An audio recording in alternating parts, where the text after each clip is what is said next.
Recording. Recording in progress. Okay, hope it's going to the right place. Okay, gentlemen, so this is officially Shiur number 1 from the Bosor of Havineni program. Last week was Shiur 0. So it's like the Gemara always starts on Daf base because, you know, as if you didn't even learn Aleph yet when we started Gemara. So last week was Efes. We had the introduction, sort of a Hakdama Klalis. And today we will be going, Mitzvah Hashem, into the first of 3 Shiurim on Siman Pei Zayin. So today we are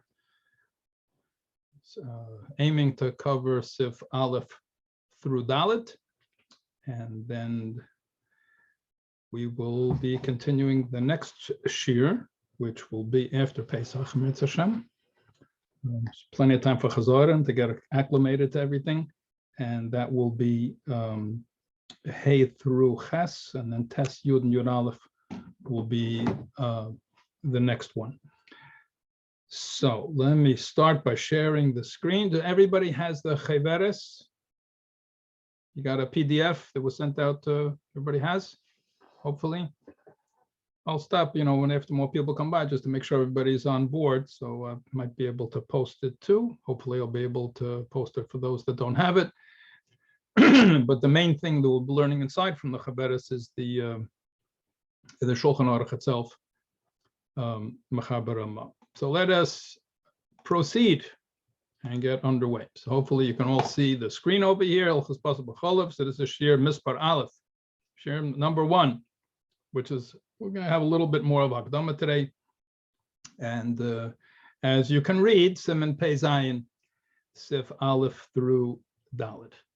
So we had our general introduction about the Seder Adeiros, but especially if you're learning Shachantaz inside, it's absolutely mukhrach. And as I said, that's recommended that you all do on your own. We'll be summarizing the Shachantaz outside what they bring down halacha l'maisa. But very often to understand how the halacha is being formulated, we will be going to the makar of the halacha. The Cheveres also has some of it. I'll be adding a bit more to what they have there regarding background. But just to put things in perspective, there are a few sort of key figures that keep coming up again and again. So you have, let's see if I can do this with a slideshow, or it's going to wipe out everybody's ability to see. Okay, you can all still see here. Okay, so fine. So you have over here, if you remember from last week, that we discussed the various stages, which, although there are many ways to break it up, but from the Rishonim, we're culminating in Mechaber Ramah. So you have the Rishonim. So you have the early Rishonim like Rashi and the Rif, and then you have the Rambam and Balatesvis, and then it goes down to the Maram Rottenberg, although was not as famous for his psukim, but he was a key historical figure because some of the main poskim that we all rely on came from the Maram. So the Rosh was one of the 3 Amudei Hera, like we learned last week. Well, I'm sure you knew before, that the Rosh was a student of the Maram Rottenberg. There's a famous story. The Maram Rottenberg was locked up and wouldn't allow himself to be ransomed because of the high price that they were demanding. So the Rosh ran away from Germany to Spain. So he is uniquely situated to know what was going on in Spain by the Sfardish poskim. There he met the Rashba, and the Rashba found him a rabbinic position there. In any case, the Maram had a number of very famous Talmidim. So just to place key figures, you see that the Rosh was from the Bnei Ashkenaz. He was a student of Maram Rottenberg. The Mordechai, who was also constantly being quoted in the back of the Gemara, the Mordechai, who he and his family died al Kiddush Hashem, Agav, but he was also of the same generation as the Rosh and was a student of the Maram Rottenberg.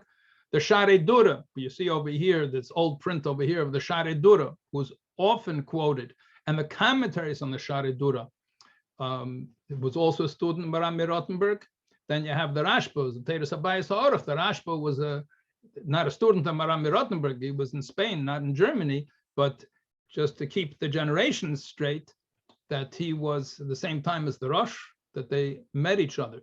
So that's just historically putting things together. Now, in later generations, you had the Makedas for the Ramah, that since the Mechaber, as we mentioned last week, went like 2 out of 3 when you had the Rif and the Rambam, and the Rosh, that he went 2 out of 3. So therefore, when there were different minhagim in the Sephardic countries and Ashkenazic countries, it all comes out in Shulchan Aruch as the minig Sfard. So therefore, the Ramah had to put in, to make it one unit, it should be one sefer for Klal Yisrael, put in the places where there were the customs of the Ashkenazim. So you have over here the Makedas from the Ramah. So you have just in generations, you have the Hagos Ashri, which is mainly from the Or Zarua, was even before Maram Rottenberg. In any case, from the Bnei Ashkenaz, there's the Marash Menoishtat, was not famous for his Sfarim, but was very famous for his Talmidim. The ones you normally see quoted here are the Maril. You have Shailos Chuvas Maril. You have the Minhagim, the Maril. It was like almost feels like Sefer Minhagim. Chick Chak, given what's Minig Ashkenaz. And he had 2 very famous students, the Mari Weil, who's quoted as the Mariv. Sometimes the Mariv means Rabbeinu Yerucham, but mostly Mariv, the Mari Weil, is one of the great Ashkenazic poskim, and the Shailos and Truvas, Trumas Adeshin. He's also known as the Maroi. He spelled it over here, Maria. It means the Maroi. It's supposed to be the Aleph before the Yud. He's the same person, the Trumas Adeshin. He also wrote Hagos and the Shari Dura, which is called Hagos Shari Dura, and that's also the Maroi. So these 3 account for a very, very large percentage of the psakim for the sources of the Ramah. And the other main one is the Issa V'Heter HaAruch. It's a whole debate who exactly wrote that. It says over here, Yenim Yerondio, it's a different, this is a mistake. He was way earlier, that Rabbeinu Yena. This is Rabbeinu Yena Ashkenazi, according to most of the Mefarshim. But you have on the Issa V'Heter, you have also Hagos Maroif, Trumas Adeshin. You can see over here in the small letters, and it's being done from the Maril. So these 4 Sfarim, the Issa V'Heter, the Maril, the Mariv, and Trumas Adeshin, Hagos Maroi, mainly you'll see the Ramah constantly quoting them, and he's adding to that. Just the Toras Chatas is basically an explanation authored by the Ramah on this V'Heter, and he explains himself. If you want to truly understand what the Ramah says, the first place you look is in the Darkei Mesha. The Darkei Mesha was his commentary on the Tur. So you had the Beis Yosef on the Tur, and the Darkei Mesha was the Ramah's Pirush on the Tur. And you have even more elaboration sometimes as it's quoted, the Tach is constantly quoted by the Shach and Taz, and that's also written by the Ramah. So you have the Hagos Sha'adura. There are a number of commentaries on it. Some of the most famous ones, the Hagos Maroi and the Marshal, who's also a key figure. We'll be talking about him today. And the Marshal had a unique Seder Alimud, although he wrote the Hagos and Halacha, but he was mainly oriented towards the responsibility of a Pesach to go back to the Gemara and understand what's in the Gemara and do his own work rather than just relying on previous psukim. Now, these 2 Sfarim are put over here, Sifrei Shenim, Melissa V'Heter, that although the Rambam was the first to really put together a reformulation, instead of just a Pirush on the Gemara, instead of a Pirush on the Gemara, to put things on the Seder HaHalachas, there were many, many attempts to do that previously. So the Teres Abayis from the Rashba is written by Tapik. And the place the Beis Yosef says that he really didn't need to do the work of the Beis Yosef. He just has to, the Rashba did all the work for him. Because the Rashba put together all the Rishonim, at least that were before him. He put together and made summaries and wrote on Issa V'Heter, many different subjects you have in Teres Abayis. And the Shari Dura is also written, and Nikra Issa V'Heter, you see over there, is also by Tapik. And there are many other Svarim, but the one that really took over completely was the Tur. So once the Tur put his together and put all the Rishonim in a Seder with the that we have now, according to the Orchaim Yeridei and so on, all the different Simanim, that became the standard work. But there were many important psukim and formulations of of previous explanations, and that's why you have the Beis Yosef putting that on the tour, and all the Nesakeim later on said, yeah, okay, the Torah said this, and the Shulchan Aruch passing like this, yeah, but the Shara Dura said like this, and the Rashba said like this, and putting everything together. While we're here on the page, the Teres Habayis from the Rashba, so there's the Bedek Habayis from the Ra. The Rabbi Nalevi wrote a critical review, and very often disagrees with the Rashba. And then there's a Sefer Mishmeres Habayis, which stands up for the Rashba. And it's a whole discussion who exactly wrote that. It's generally accepted that the Rashba himself wrote it, but didn't put his name on it. And you can see a lengthy discussion of that in Rabbi Farkash's Sefer on Klolei HaPoskim, because the Alter Rebbe says in a number of places that Mishmeres Habayis written by the Rashba. One place, it seems the Alter Rebbe is not sure whether it's from the Rashba, and the whole discussion about that. Okay, and here the Nesakelim. I'm not sure we discussed this last week, but just to go through briefly, this is a Tzuras Hadaf. So you have normally in a Shulchan Aruch, on the inside column is the Taz, and the outside column the Shach. You have Mechaber Ramah in the middle, and the Shach and Taz met each other. They knew each other. They lived in different places. The Taz was in Lvov, I believe, and the Shach was in Vilna. But they nevertheless met. The Taz was much older. The Shach passed away at a very young age. But they did know each other and know that although they were very often sharply contesting each other's decisions, but nevertheless they met, and Shach describes how well they got along and hugged each other and so on. The Bar Heitev, mentioned last week, makes a very, very useful kitzer of Shach and Taz and other Achreinim too. You can see this version here of the Bar Heitev. You can see this is in the Rashi script, and this is regular script. There were three actual, if I'm not mistaken, three different versions of the Bar Heitev as he revised it. In later editions, you have often in brackets, you'll have, for example, the Chassam Sefer, Psukim from the Chassam Sefer were added at a later date, Pri Chodesh was added at a later date, and so on. Piskei Tshuva, put together from many, many different Shailos and Tshuvas. You have actually in Even HaEzer, he quotes the Alter Rebbe. I don't believe he does so elsewhere. Yeah, so here you have the Taz was in Lvov, and they all each saw each other's pirush. So then the Taz wrote something called Daf Acharin, and the Shach you have on the regular page of Shulchan Aruch, you have the Nekudas HaKesef that he directly comments on the Taz, often disagreeing with him. So then the Taz wrote the Daf Acharin to argue back on the Nekudas HaKesef, and then the Shach wrote back to answer the Daf Acharin. I don't think there's anything after that. Okay, the Ber Agela, as we mentioned, I believe last week, very, very important, which gives all of the places that the halachas in Machaber were derived from. The Ramah, it's not so clear. Often it's in parentheses, and they're often mistaken. The new Friedman Shulchan Aruch has a special pirush, which gives the Makedos for the Ramah. The Bir Agro also brings Makedos. Bar Heitev we mentioned. Piskei Tshuva we also mentioned. Pri Megadim, of course, is directly on Shach and Taz. He also writes very important Hakdamas, his introduction to the various dinim. You have Rabbi Kiva Eger on the Daf. Of course, you have his Shalos and Tshuvas. And the Dagol Mervava is also on the page. Limited number of comments, but that is the Neidi Yehuda, is the author of Dagol Mervava. Fine.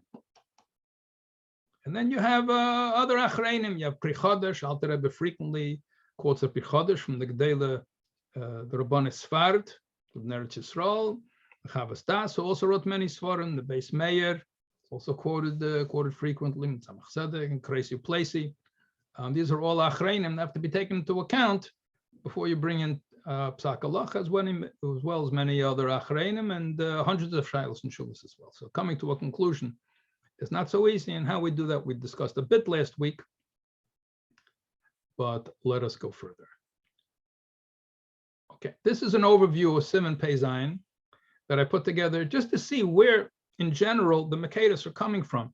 So we're learning in Mirz Hashem today, Halacha Aleph through Dalet, and to understand the whole discussion in Sif Dalet, really, and the end of Sif Gimel, the Ramon Sif Gimel and Machaber and Sif Dalet go together. to understand, like, why are they arguing? Why are things not clear?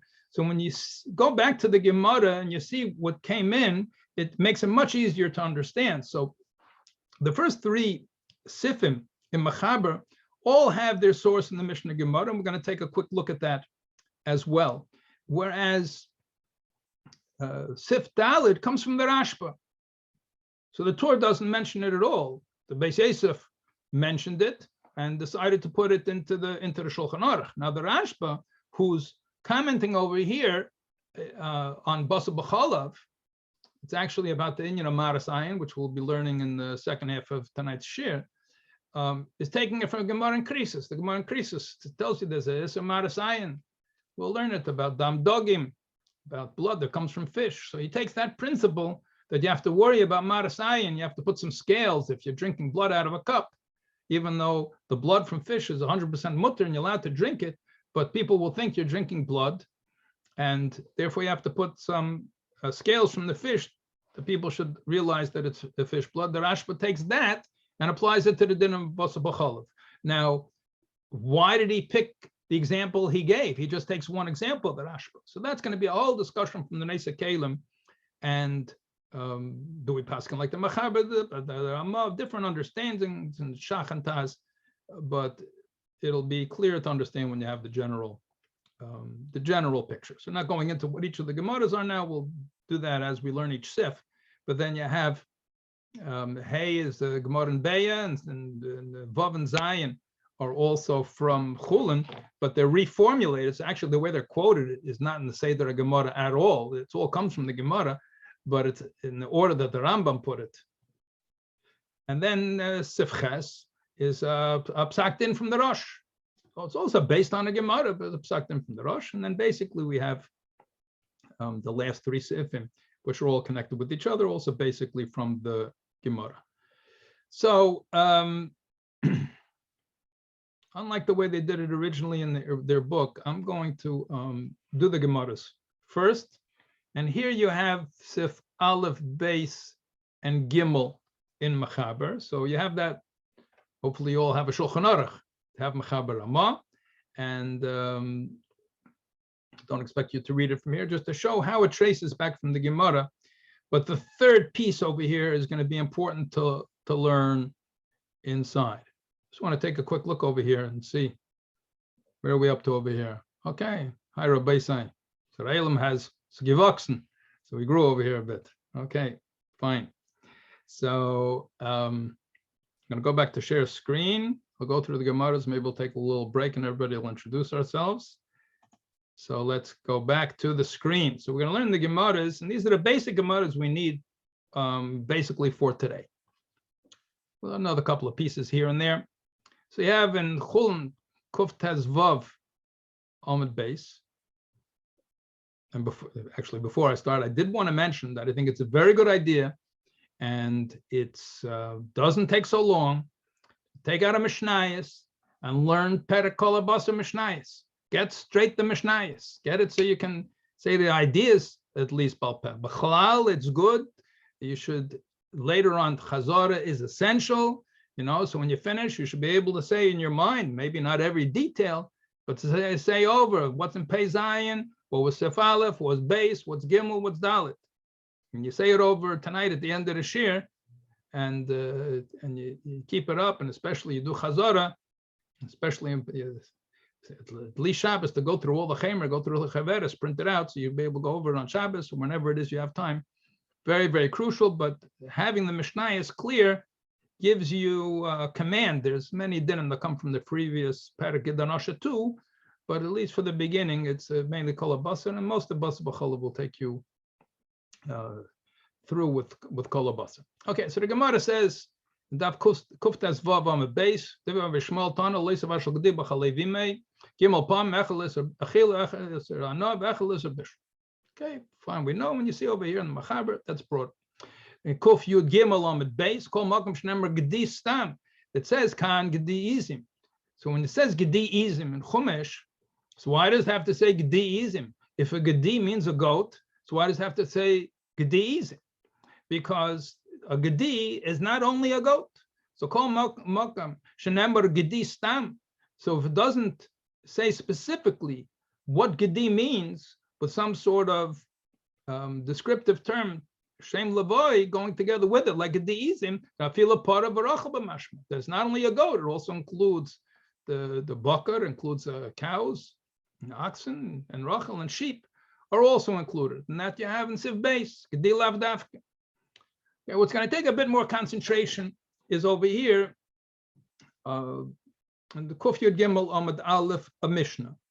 So the first part of the Mishnah is going to be Sif Gimel, but we really need to understand this Mishnah a bit, even to understand what we're going to be learning in Halacha Aleph. Because there are things that we take as such a given, and it's so obvious to us, such as chicken and milk being midrabanan, then you see, well, wait a second, the Bach and the Marshal don't agree. So, like, where do they come from? Chicken and milk midiraisa. What's going on here? And taisvus, like we never heard such concepts before. Unless you learn the Gemara, you learn the Gemara Shitaisus, then you'll see. But it's not so difficult to derive. You don't have to sit and learn Gemara Li'in for a few hours to figure it out. It's obvious from the Mishnah. The Mishnah says as follows. The three parts of the Mishnah, we have it in three different colors here, and we'll have some other, the slides, some of them I did, some of them came from Havineni. That's why they look a little different. In any case, the Mishnah says, Bosor behema tehera, v'chalav behema tehera, that if you have, when we say kosher and treif, that is a misnomer. It's an improper use of terminology. When we say a non-kosher species, it's a behema tehera or a behema tmeya. So a species which is kosher, like a goat, is a behema tehera. A species that's not kosher, like a pig, is a behema tmeya. Milk from a goat or a cow is cholav tehera. And from a non-kosher animal like a pig, so the cholav is tameh. Okay, so where is the iser? The iser is dafka with kosher species, says the Mishnah. Bosor behema tehera, b'cholav behema tehera, asur lavashel, v'asur b'hana. You're not allowed to cook it, and you're not allowed to have hana from it. Bosor behema tehera, b'cholav behema tmeya. But if you have the meat from a kosher species, like a cow, you have beef, but the milk is from a non-kosher species, like a camel or a pig, or conversely, Bosor behema tmeya b'cholav behema tehera, you have the meat of a camel or a pig together with kosher milk from a kosher species, then it's mutar lavashel umutar b'hana. Then you're allowed to cook it together, and you're allowed to have benefit from it. Okay, so that's the first part of the Mishnah, and the Mishnah doesn't have a name on it. Very important. Next line of the Mishnah. That when you talk about a chaya, which is like a deer, in Chumash Pashas Re'er, it lists 10 different species of kosher animals that need shchita. They all give milk too. They're all mammals. And 3 of them, the ones enumerated previously in the base, are the 3 species which are behemoths, and the rest of them are chayas.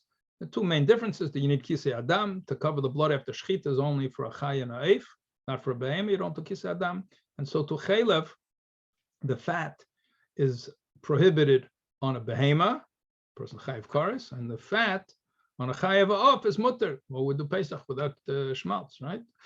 In any case, so Rabbi Kiva Eimer chayav eif ein min atera. When you're talking about bosor b'cholav, chayav eif are not midiraisa. Shnamar leisa bashal gdi b'chalev ime. In Rabbi Kiva darshans, why does it say 3 times gdi leisa bashal gdi b'chalev ime?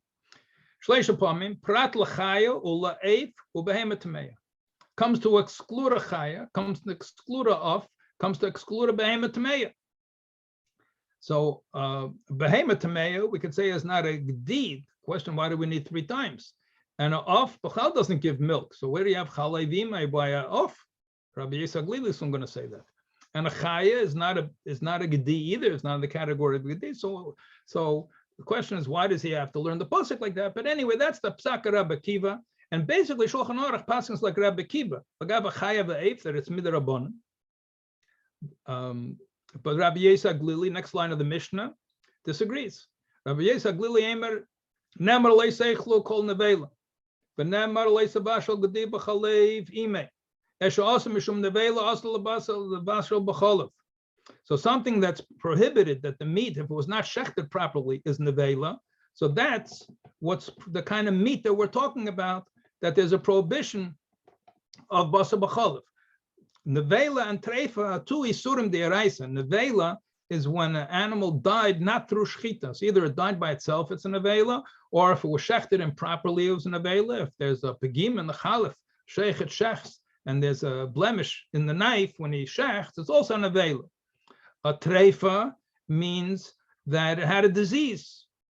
It had a disease that would have caused it to die within 12 months, is generally the guideline, but that's only in general. The Torah lists, Parakela treifas and chulin, all the list of the various types of treifas, with the Rambam, all the list of different types of treifas. That's also prohibition deraisa. There's difference between a nevela and a treifa, but not to go into it now. So in any case, any type of meat that it could be a nevela, says Rabbi Yesa Glili, would be included. So therefore, Esha also mishum nevela also lavashal b'chalav. Off she'asa mishum nevela yachol yeh also lavashal b'chalav. So therefore, you might think that Achaya, Rabbi Yesa Glili, takes his over a pashat, that's included in the Isser Basa b'chalav. So Rabbi Yesa Glili Taka holds that Achaya is deraisa. He disagrees with Rabbi Akiva. Rabbi Akiva holds they're both midrabban. Rabbi Yesa Glili diverges in two opposites. The Chaya, he says, is taka also midiraisa. You might think Eif is the same thing because it has the Isser Nevela, so that's the type of meat the Torah was talking about in the Isser Loisabashal Dibachalev Imei. So Yachal Yeh also Lavashal Bachalev, Talmud Leim Bachalev Imei, talking about milk of its mother, which means we're talking about a species that has a mother that gives milk. Yotza Eif Shein Lei Chalev. Chickens don't give milk. They give eggs, but they don't give milk. Eggs we'll talk about in Sefei. Okay, so therefore, Rabbi Yesa Glili differs from Rabbi Akiva in both directions. Rabbi Akiva holds that Chaya v'Eif are both midrabban. Rabbi Yesa Glili disagrees with both. He's more strict on Chaya, he's more lenient on off. So when it comes to Chaya, he holds that Chaya is also midraisa. When it comes to off, he says it's completely mutter. It's not included. It's not b'chalev imei. And the Gemara says in the place of Rabbi Yesa Glili, they ate chicken and milk together. I'm saying chicken and milk, but it's Bosor, any type of bird. Later on, a gzeira was made, and then Rabbi Yesa Glili had to stop eating chicken and milk, and the people in his place in Golil had to join the rest of Klal Yisrael. Okay, so that's the Mishnah in Daf Kuf Yud Gimel. The question is, the first 3 lines, first 2.5 lines over here, yellow, in the Mishnah, is that only talking about the species of animal, whether it's a kosher species or a non-kosher species, or could you learn that since it doesn't differentiate between whether it's a chai or off or not, it just says Bosor. So it does say behema, but you could also learn, and this is actually the way Tosfos learns. Tosfos learns that there's a Tanakama here. The Tanakama, before Rabbi Akiva in the yellow, is also by keeping silent about the issue of Chayav Ha'af, is also saying an opinion. And according to the way Tosfos learns Pshat, I mean, it is a discussion whether Tosfos really means that, or it only means it in a certain context. All the Riches in the Shach, right over here in Pei Zayin, about that. What exactly does Tosfos mean? But the Pashta Pshat in Tosfos is that the Tanakama holds that Bosor Chaya is also midiraisa, like Rabbi Yesa Glili says, and Bosor Eif is also midiraisa. That's the Tanakam. The Shulchan Aruch paskins like Rabbi Akiva. Why paskin like Rabbi Akiva? So why paskin like Rabbi Akiva against Rabbi Yesa Glili? So we have a klal and shas Rabbi Akiva, the halach like Rabbi Akiva over Chavere. But that's only Lashon Yochid, Chavei Rei. If he disagrees with another Tana, so we pass like Rabbi Akiva. But let's say it's a Rabbim. So since the first part, Tana Kama, doesn't mean there was one Tana. If it says it without a name, that means that Bachal, the rest of the Chachamim held like that. And according to Taisves, although it doesn't say explicitly, according to the Tana Kama, the Reisha, the first part of the Mishnah, both of them are also Midiraisa. So that's where we're going to see, that's where the Bachna Marshal are coming from, that they want to assert Chayan Eif Midiraisa. It's taki interesting. You see the Machaber Paskins that Chayan off. So you look over here on the right in the Shulchan Aruch. So here the first part, according to Mishnah Nega, Ba'em Teira, B'chalav Teira, Bosor Teira, B'chalav Temeya, Bosor Temeya, B'chalav Teira, Mutarim B'bishul Ba'no. Bosor Eif Chaya, Filo B'chalav Teira, Mutar B'bishul Ba'no. V'apachila Einos Midrabban. So in Achila, there's an Issa D'Rabbanan to eat them, and the Bachal, the Machaber will soon discuss that Bishul Ba'no is Bachal, no problem. So clearly, we're passing like Rabbi Akiva. How do you pass like Rabbi Akiva over the Rabbim, the Tana Kama? Because only Taisva says that the Tana Kama holds that the Chayan of Midiraisa. The Tana Kama doesn't talk about it at all. So other Rishainim don't learn that the Tana Kama has anything to say about this machlekes about Chayav. So that's the background we need in order to understand what's going on. And here we have the Marasayan. This is going to be Sif Dalet, but we'll come back to that soon. Okay, so let's take a short look at everybody. Okay, any questions before we go further? We jump into Shulchan Aruch. No? I had a quick question. You mentioned earlier a sefer of Klolei Paskim from Farkash. Yeah. I was meaning to ask if there's a sefer that you recommend. I mean, preferably in English, but if in Hebrew also. That just goes through all the different Paskim that you mentioned, of all the different dairies in the past, this year and also the last year. Is that? There's two things. There's history to know who's who. Yeah. And then there's Klolei Paskim, like who do you paskin like? Okay, no, so that's not what I meant. So I meant more the historical about. Art Scrolls has a sefer on Rishonim, which is very good. I mean, the classic, you have the Chidah, Shem Magdalim, you have Seder Adeiros, which goes through year by year from like Priyas Ha'elam up until the days of Seder Adeiros, and you can find over there, he has a Mafteach. Newer versions have a better Mafteach. But just the basic, somebody, I'm learning with a Chabura here in Montreal. So I just mentioned to somebody today, I saw in the Zal over here that they, in Talks and Tales, they had biographies. So they put all the biographies from Talks and Tales together in a sefer. So it doesn't have everybody, but the sort of basic information. It helps you remember the people when you learn why the Lavush was called the Lavush. It has a whole different, der Herr, the Rebbe spoke on Verbrengen about the Rashba. When they bring the people to life, it helps you remember. But unfortunately, I'm not that much of a bucky on history, but the basics are, I find, quite helpful. But the classics are, say, the Deiros, Chidah, Shem Magdalim. Okay, any other questions? Okay, let us proceed. I'm going to jump into it. The basic Mizgeres of tonight's shir will stop around halfway through like we did last time. So that's 8:15 Montreal time, somewhere around that. And hopefully we'll get through Aleph Beis Gimel by then. Hopefully. Okay. So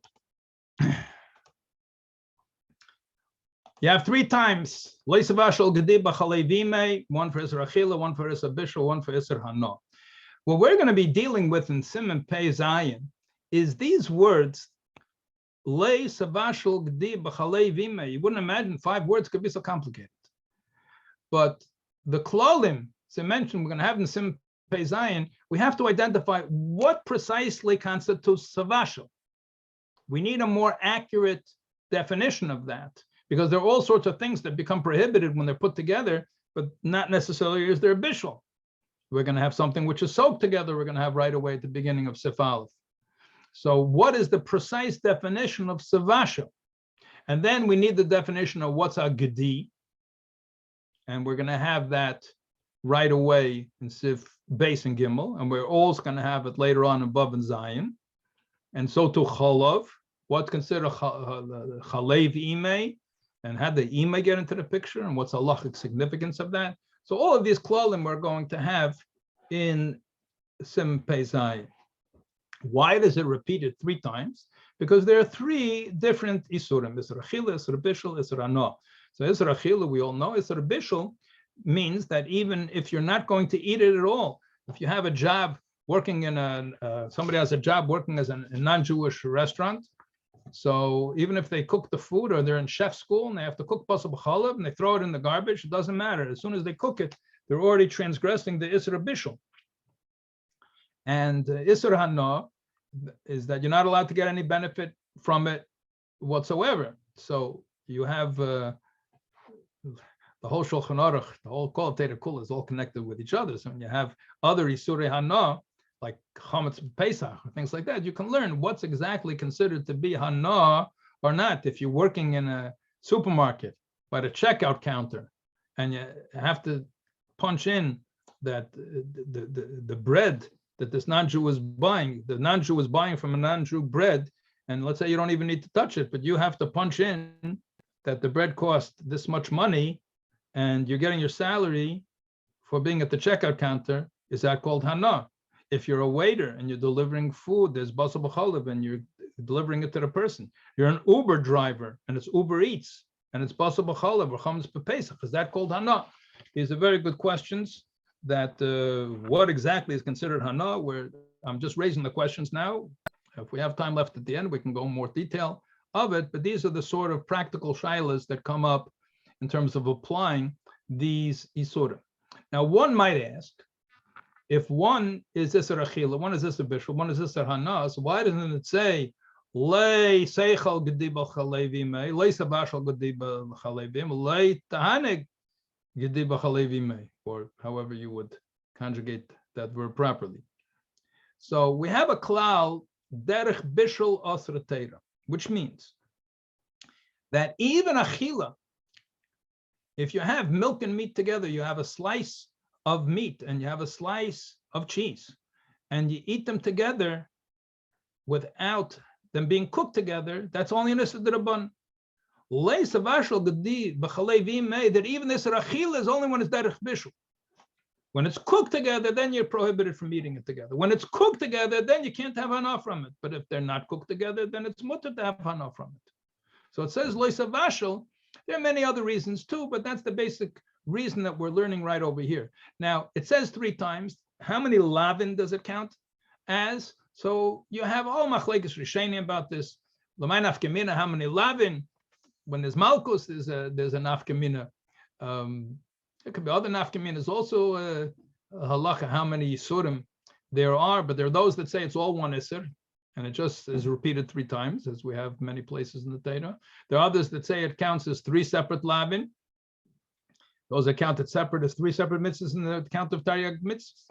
The Ram Sefer HaMitzvahs says we know that there's Taryag mitzvahs, but how exactly we arrive at the count of Taryag was not given to us explicitly, and that's why the Rambam, before he wrote Mishnah Torah, said he wanted to make sure he covered all Taryag mitzvahs, and before he could do that, he had to have a proper list, and he didn't like any of the ones that were out there, especially the most commonly used, the Bahag. So the Rambam said, I'm going to make my own list, and that's what Sefer HaMitzvahs is, with all the klalim beginning, telling how he arrived at his conclusion. In any case, the Rambam includes Hana with Achila, so he doesn't have a separate Isser.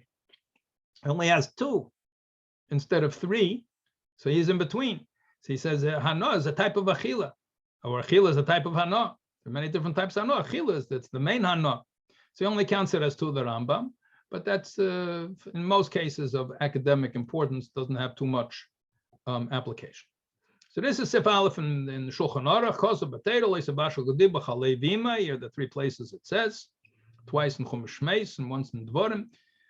Gimel Pam, Echel Isser Bishul, Echel Isser Achila, Echel Isser Hana, V'Heitzi Achila B'Loshen Bishul. And why did the Torah choose such a curious way to tell us you can't eat Bosor b'chalav, lamer she'ein asur min ha'Torah ela derech bishul. That the way it's prohibited is derech bishul. So the word derech bishul is a very, very important term. We discussed this in the Shiur L'Dugma that we had. I don't know what you call it. If this is Shiur 1, the other one was Shiur 0, so this was -0. Okay, we live in Montreal, below 0. Any case, we discussed what it means derech bishul. So derech bishul means not only it was cooked together, but it was cooked together in the normal way of cooking, which means you have something which is not derech bishul, so then it's not going to be prohibited mid'oraisa, it's only be prohibited mid'rabbanan. We'll talk about that soon. But mid'rabbanan also b'chol inyan, even if it's not cooked at all, it's an issa d'rabbanan to eat together milk and meat. Now, this last phrase of mid'rabbanan also b'chol inyan is not so clear from looking at the Machaber what exactly is he referring to, because at first he said there's 3 different isurim. Bishul is chila nano. Then he says, why is achila prohibited lashon bishul? That's only also derech bishul. Al midrabana also b'chol inyan. What's also midrabana b'chol inyan? But pashtus, it means achila. He's not talking about is there iser midrabanan if it's not derech bishul. And we'll be discussing in a moment. But then they say, I'm going to talk about that. What he's clearly yet talking about is that achila, even without derech bishul, is also b'chol inyan. Is there an isur d'rabbanan of bishul v'hana? So the short answer is no. The longer answer is not everybody agrees. So we're going to get to that. We're going to get to that soon. While we're here, I want to point out something else, which is not going to be so critically important for understanding today's shiur. But if you learn things inside, unless you're aware of this issue, you could become very confused. And that is, in Lashon HaTorah, many things are written, and the Torah Sheba'al Peh tells us that they mean something else. So, Loisa Vashul G'dib B'chalei Vimei means in this case, although it says Loisa Vashul, it means Achila Derech Bishul. So it says Savashul, it says Bishul, and it means Achila. One of the 3 times it says bishul and it means bishul, because there's also a sort of cooking. But sometimes in Chumash, bishul means achila. The question is, when you get to Lashon Chazal, a Mishnah, a Gemara, Rishonim, Shulchan Aruch, can it say bishul and mean achila? And this is a heated argument in the Neisa Kalim. Everybody agrees that even the Lashon of Shulchan Aruch, sometimes bishul means achila. The question is, does it usually mean that? Or sometimes when Machaber says bishul, he means just bishul. And sometimes he means achila. That's when the Shach has a whole, you have the Shach was written as a commentary on the Shulchan Aruch, and he also has the Shach HaAruch. Often the Shach refers to Sifrei HaAruch. Commercial kasafti b'sifri doesn't mean the sifri from the Tanoim in the sifri, my sefer. So it's printed in the if you have these this Shulchan Aruch with the Torah and Machaber together. So he has right after the Torah has the Shach HaAruch, and he has a whole discussion about this inyan. It comes originally from Magid Mishnah on the Rambam. The Rambam says bishul means achila, but sometimes it can be confusing. You'll see later on in Sifhei, when it's talking about eggs, if you shech the chicken, you find eggs inside. Is there Issa Bosor b'chalav? Because you're starting off with a chicken. Instead of chicken, we pass like Rabbi Kiva, is called meat midrabban. The egg, at the end of the line, the egg is going to be parb. You can make a cheese omelet with it. So at what point in the egg's development does it cease being part of the chicken and start becoming an egg, which is okay to make a cheese omelet out of it? So that's discussed in Sifhei. In any case, the Rambam says you're not allowed to cook this type of underdeveloped egg with milk. Okay, but the Rambam holds chicken itself you're allowed to cook with milk. You're not allowed to eat it with milk. You're allowed to cook it with milk. The Rambam, the Machaber allows that. So obviously, over there, bishul means achila. I'm just alerting you to this issue now, that sometimes not only in Chumash bishul means achila, sometimes in the Lashon HaPaskim also bishul means achila. And it's very often a subject of dispute. Okay, so that's the Mechaber on Sif Aleph, and the Rama adds, "Aval basa b'chalav shein asa min atera mutar bana." Any basa b'chalav that's not asa midiraisa, it's mutar bana. You're allowed to have hana together with it. So we're going to talk now about what's called derech bishul. Right away, the Neisa Kalim, both Shach and Taz point out the two most common examples are kavush and melicha, because we have a klal, kavush kemavushal. If something was pickled, something was soaked in a liquid for 24 hours, it's as if it was cooked. The fact is that you can take something like fish or meat that's not edible raw, and if you soak it, you pickle it for 24 hours. If it's a sharp substance like vinegar or something, it'll take even less time, but you can put it in water and it'll have the properties as if it was cooked. And that we have a din, kavush kemavushal. So if you have other prohibitions of the Torah, let's say you would have a glass of water and a piece of non-kosher meat, a piece of chazer, and it soaks for 24 hours in water. We say kavush kemavushal, and it's as if the non-kosher meat was cooked in the water, and the water is now non-kosher midiraisa. So this is diraisa kavush kemavushal. And so to malich kareseach, that if you salt something, how much salt? We'll talk about later in Siman Tzadik Aleph. But if you salt something, it's also in Hilchos Malicha, spoken about at great length. But if something was salted, we say malich kareseach as if it was boiled. So if you would have a case where, let's say, some kosher meat and non-kosher meat was salted together, so it creates a whole problem. However, although in other cases that would be an issa d'oraisa, over here, the fact that basa b'chalav are permitted until they're cooked together gives us a certain kula, because derech bishul asar teira.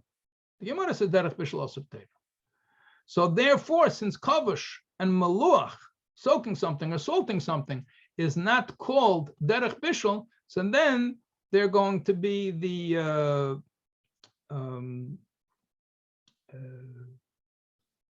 they're going to be mutter.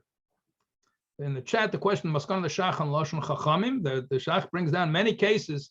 I mean, everybody agrees that sometimes bishul means achila. Everybody agrees. The Bach, who wants to argue that that bishul, you want to say bishul sometimes means achila, but then it means bishul and achila. You want to say bishul means only achila and not bishul. So it's a seichel dekatayna, the Bach. But the Shach disagrees, and many of the cases that the Bach wants to prohibit bishul midrabanan, the Shach says no, it only means achila. But even the Bach, who doesn't want to take this line, has to agree when it comes to mechaber and say, hey, it's clear that he writes bishul and he means achila. There's no disagreement about that. So the question is only how many cases are going to be like that. But the Shach argues strongly that Lashon Chachamim is also can be learned like that. Fine. Let's go further. Yeah. So derech bishul. So this is derech bishul. Here you have a pot. You see derech bishul. What's pshat derech bishul?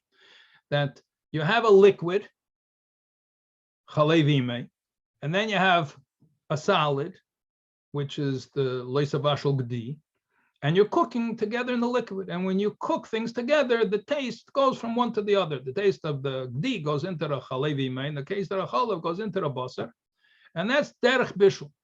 And the question is, there are many ways we heat up things, and there's no liquid. So let's go through some of them. So tzli v'afiyah, you make a barbecue. So let's say somebody takes, okay, this is chicken. Let's say it's a burger. There's a burger on the barbecue, and somebody puts a piece of cheese on it. Okay, so midrabanan, even if it was cold, you wouldn't be allowed to eat it together. The question is that called basa b'chalav d'oraisa?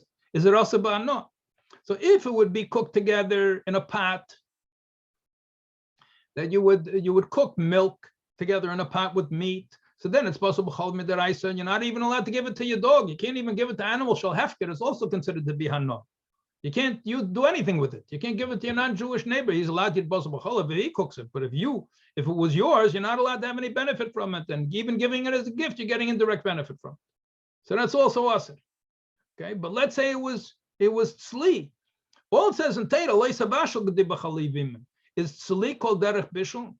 Or what about a fiyah? It was baked in the oven. You have a pot roast. Somebody puts cheese on it and bakes it together. A pizza. Somebody puts meat on a pizza. There's cheese and there's meat and it's baked. It's not being cooked, it's being baked. And so too tigun. Tigun we spoke about parucha in the Dugma Shir. But tigun, let's discuss first Sliavafi. So the short answer is right over here. It's a machlekes. Okay, it's obviously a much longer discussion than that. I'm sure we all understand that the pasuk came along and said, to me, tzli sounds like bishul. No, I think tzli doesn't sound like bishul. It's machlekes a pasuk. It doesn't work like that. You have to have a raya. So the question is, if the Korban Pesach, for example, that has to be tzli, what happens if it's mavushal? Was it the same thing or not? You have to look at other cases of tzli and afiyah and see what does the Torah say about them. Is it compared to bishul or not compared to bishul? Yeah, machlekes, the prichodesh and the chavas das. And that's the many others that hold. They're just some of the more famous ones that disagree on this, and you have it in your chaveres also. And the Pri Megadim is the one that says the final word, final psak. He said, "Behepsed meruba yesh lo hakol b'hanor." Okay, tigun.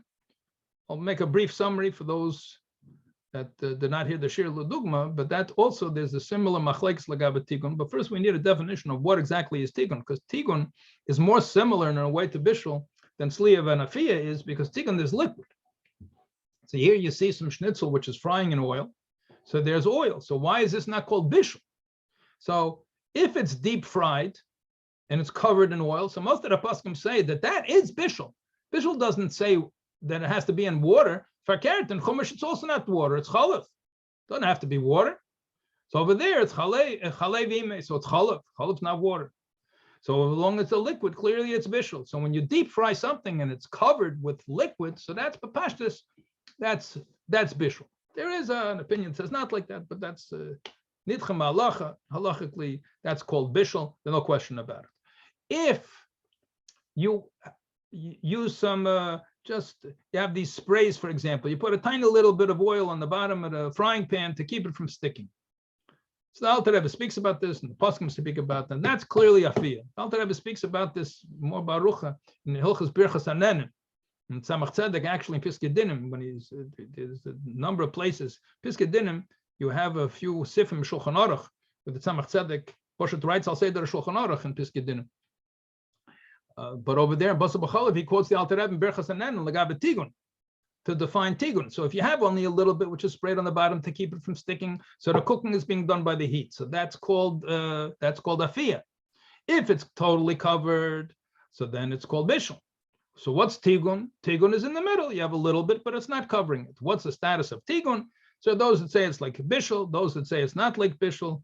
And the Pri Megadim Paskins over here also, it's Hepsed Meruba, you're allowed to be makel, and brought down from Piskei Dinim, Tzemach Tzedek Paskins, that it depends whether the substance you're using to fry and start it off as a solid or start it off as a liquid. But that's also posted if you want to see more nerichas on that. So nafkamina over there in the Gemara and Tzemach Tzedek is talking about chaylev, which starts off as a solid and then you melt it, it becomes a liquid. But butter, so you're starting off with butter, margarine, shortening, all of which start off as a solid and then they become a liquid. So the Tzemach Tzedek would say that if you started off with a liquid and it's tigun, then it's like bishul. If you start off with a solid and it just melted, then it's not like bishul. You can look at all the recordings are available online. Okay, let's go further. We already mentioned this, kvisha, that if it was soaked, so normally if it's soaked in a liquid without a sharp taste to it, then it's 24 hours kovesh k'mevushal. If it's something sharp like vinegar or lemon juice or something like that, then it's a much shorter period of time. I probably should have mentioned before that many of these dinim over here about what exactly is defined as cooking and what is not defined as cooking are not here in Bosor B'Cholav, they're in Hilchos Taruvos and Siman Kufay. Siman Kufay is a very long siman, and as in many of the topics, some of which we're going to learn today in Bosor B'Cholav, that the real place for them is discussed in Hilchos Taruvos, and vice versa. Something in Hilchos Taruvos that the discussion is over here in Bosor B'Cholav, and some of them are discussed in Hilchos Melichas. That all works together. But the place, what's a Klidishin, what's with a Iri Klidishin, what's with a Klisheni, what's with Kavush, what's with Maliach, all of that is really in Taruvos and Siman Kufay. So that's really the place to discuss how long it is, if you have vinegar or lemon juice or something like that, how long it takes till it becomes Kavush. And so to Malicha, so we discuss, both the Shach and Taz bring down that although the tam goes from one to another, and therefore it could even be an Issa D'Oraisa, even though it's called the taste will go from one to the other, but it's not called Derech Bishul, and therefore it's only an Issa D'Rabbanan. Only Issa D'Rabbanan, so therefore it's going to be okay, Bahano. And then we have what happens if it touches and it's cold. It's also Issa D'Rabbanan. What happens if cold meat and cold cheese touch each other, or milk?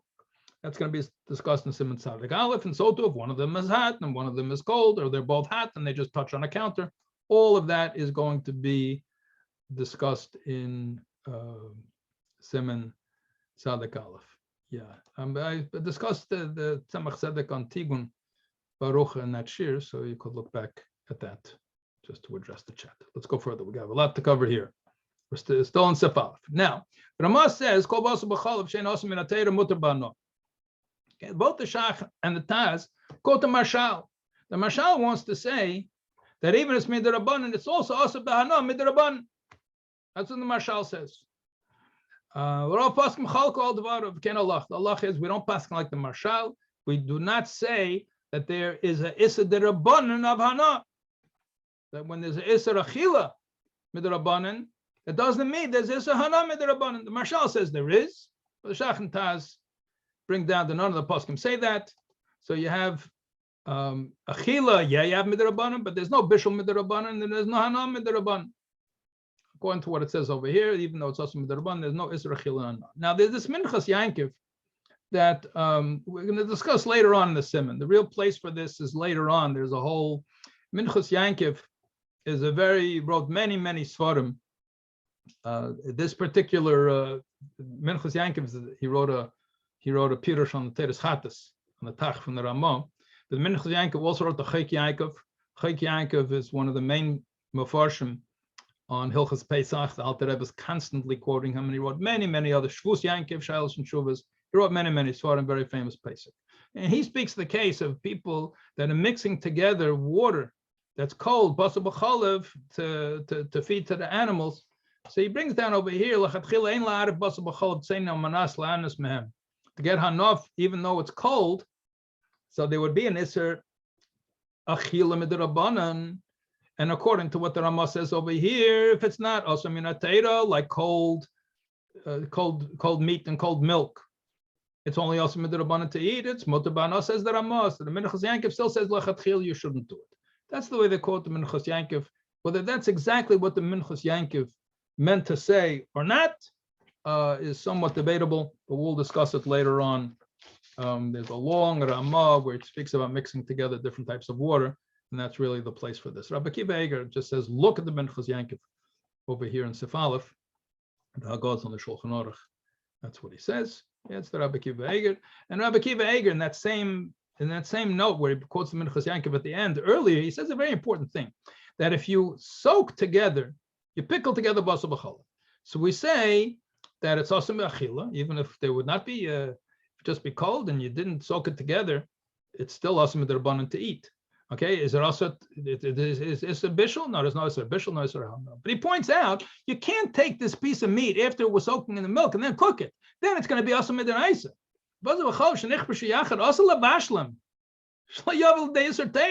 That even though when the milk got absorbed in the meat, there was no iser bishul because it's not derech bishul. But if you take that piece of meat that has absorbed the milk and cook it, so that's bishul midiraisa.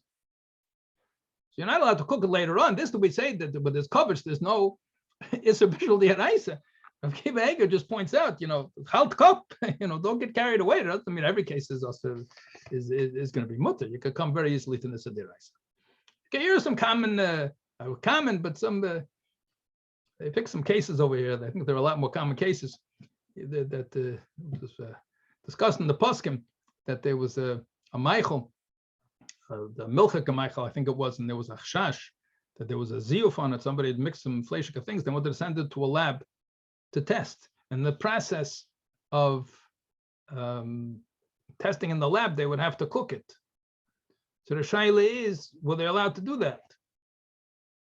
Because you're cooking Bosor b'cholav, or it's a chash Bosor b'cholav. It's a svega d'oraisa. Is that mutter or not? So one of the svaras that they were matter with, the Chabin Rav, the famous poskim in Eretz Yisrael, so he said that the idea of bishul is when you're going to end up later on having hana from it. Let's say a person wants to get rid of Bosor b'cholav. It's also. So what are you going to do? We want to make sure you don't have any hana from it. So what is he going to do? He's going to burn it. You burned it. You burned it? No. Bishul Bosor b'cholav.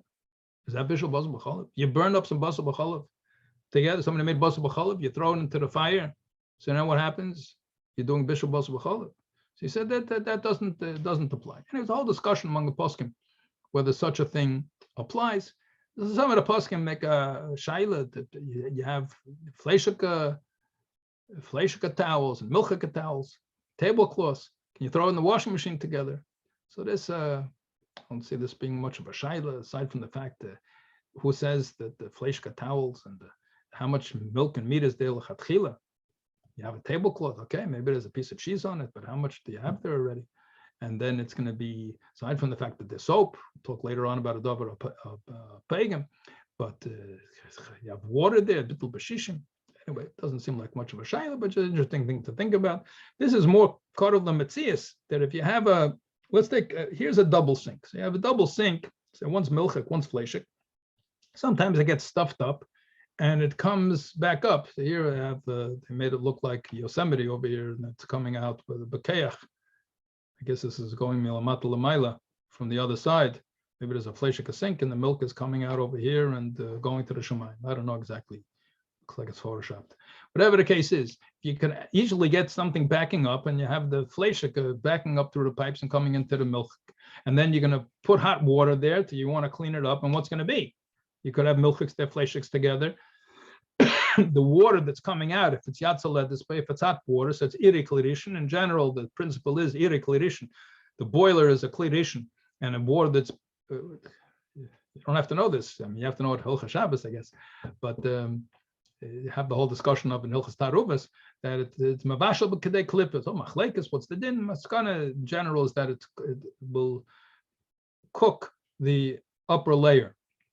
It's all a whole discussion from Agadim Azarichas, many of the Achreinim, do we import all the dinim and compare together the dinim of Bishul B'Shabbos to the laws of Bishul B'Bos B'Cholav? Because other Isurim, we don't have Iser Bishul. Where do you have Iser Bishul? You have it primarily in Hilchas Shabbos, B'Vashul B'Shabbos, and dinim B'Bos B'Cholav. In any case, more common case, when you have a treifa sink, people have one sink. So they're accustomed to not putting dishes directly in the sink. Either they have a shissel, some sort of basket that they're putting things in, and then they alternate between the milchik one and the fleishik one, or they hold the dishes in their hand and they wash them. So let's say you wash the fleishik dishes and there's a bunch of fleish left in the bottom of the sink or in the drain, and then you have some milchik dishes and then there's some cheese stuck over there. Then you decide you want to clean everything. You turn on some hot water directly on it. You have a shayla bishul d'oraisa. Get a shaylas whether it's midrash midraban. Shabbos were machmer, vashal kedei klippa, so you have a problem. Something which they mention over there in the Chaveres, a very interesting hechatimtza, a microwave. So a microwave is a microwave called derech bishul or not. And you have even discussions in the modern svarim. You have today this conduction, but they're using magnetism and different things. This is called derech bishul or not. So the famous truth of Rabbi Feinstein, Igros Mesha, that he wants to state a microwave. Somebody asked him when they first came out with microwaves, is it derech bishul or not? He paskins it's called derech bishul. And there's a problem, Bosor b'cholav, even though it doesn't seem like a traditional way of bishul, but the way he defined derech bishul, very interesting, Rabbi Mesha said, is that's what people do, that's called derech bishul. Very, very machmir. And then he said, even though microwaves are a new thing, he says, but the thing works so well and it takes such a short period of time. He says, for sure, this is going to end up in every home. A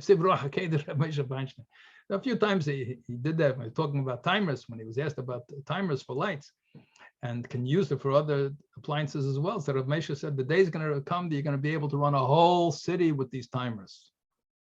The whole Shabbos will disappear if you allow it for other things. So he was quite machmir using it for other things. Anyway, there's just some common application. This habitual, it might not occur to you that you're using, you're in an office and the non-Jewish people are heating up their food in the microwave, a treifa microwave, it's in a hospital or it's an office. And this one is cooking his meat, and this one is cooking the milk, and there's pieces of meat and pieces of milk on the walls. So you're going to take care of your whatever it is you're heating up in the microwave. You're going to double wrap it. Okay, what you have to do, we'll learn about shtei kedetas later on.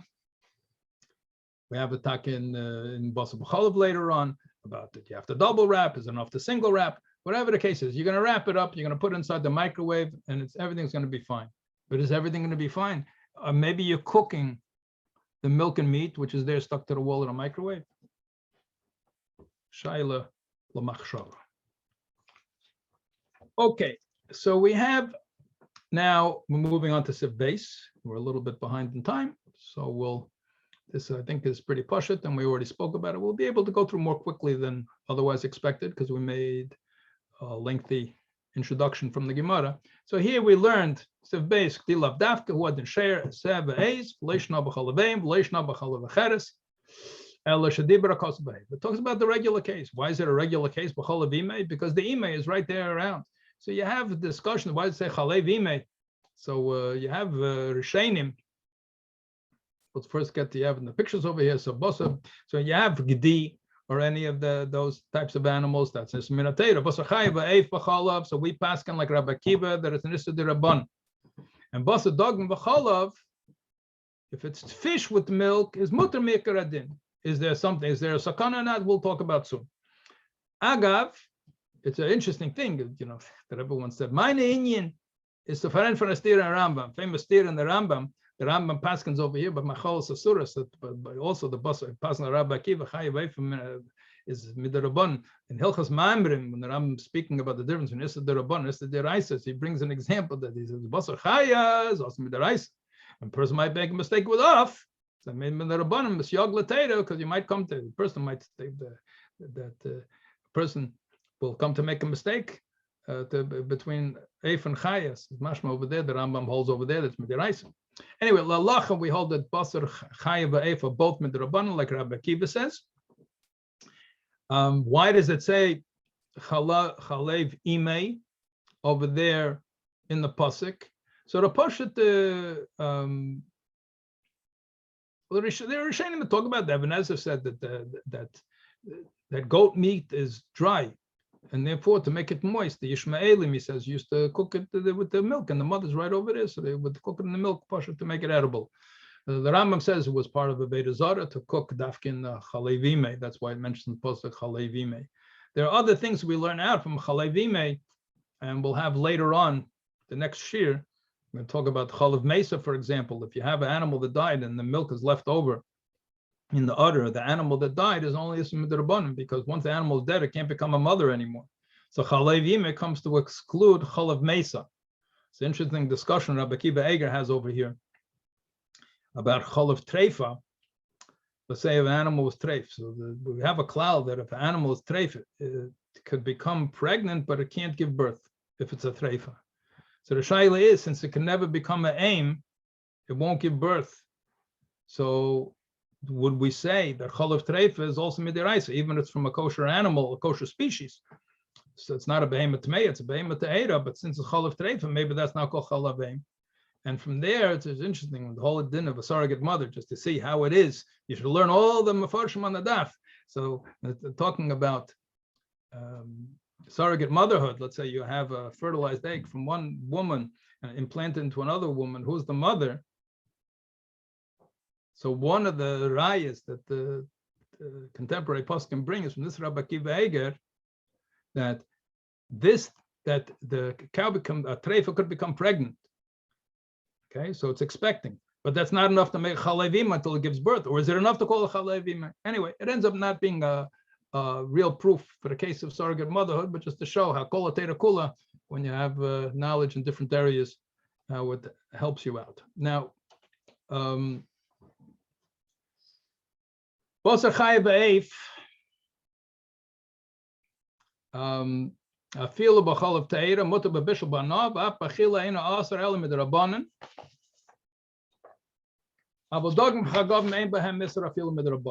So this is a very important, lengthy topic to talk about.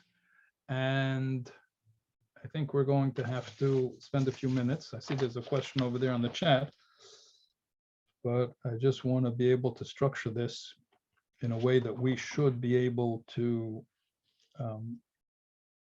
finish it. Okay, so let's do it like this. The questions, what we have over here in the Mechaber is regular Bosor b'cholav, Bosor chai v'eif midrabanan, dogim is completely mutter, says the Mechaber. Bosor b'heima tameya, we learned there's no Isser Bosor b'cholav on it. What's with nevela and treifa we didn't discuss, and what's with tachlifa Bosor b'cholav, things which are parv but they look like Bosor b'cholav. You have soy cheese and soy meat, and you have soy milk and almond milk and different things like that. So that is the end of Sif Gimel, the Ramon Sif Gimel and Sif Dalet. Nevela and Be'ema Tamei was discussed in the Mishnah, and we had it already in the Mechaber that we learned. And Nevela and Treifa is discussed by the Achreinim. And this is a very relevant din. So Nevela and Treifa, let's say, a McDonald's cheeseburger. Is that Bosor b'cholav? So first of all, we have to know, is nevela included in the Isser Bosor b'cholav?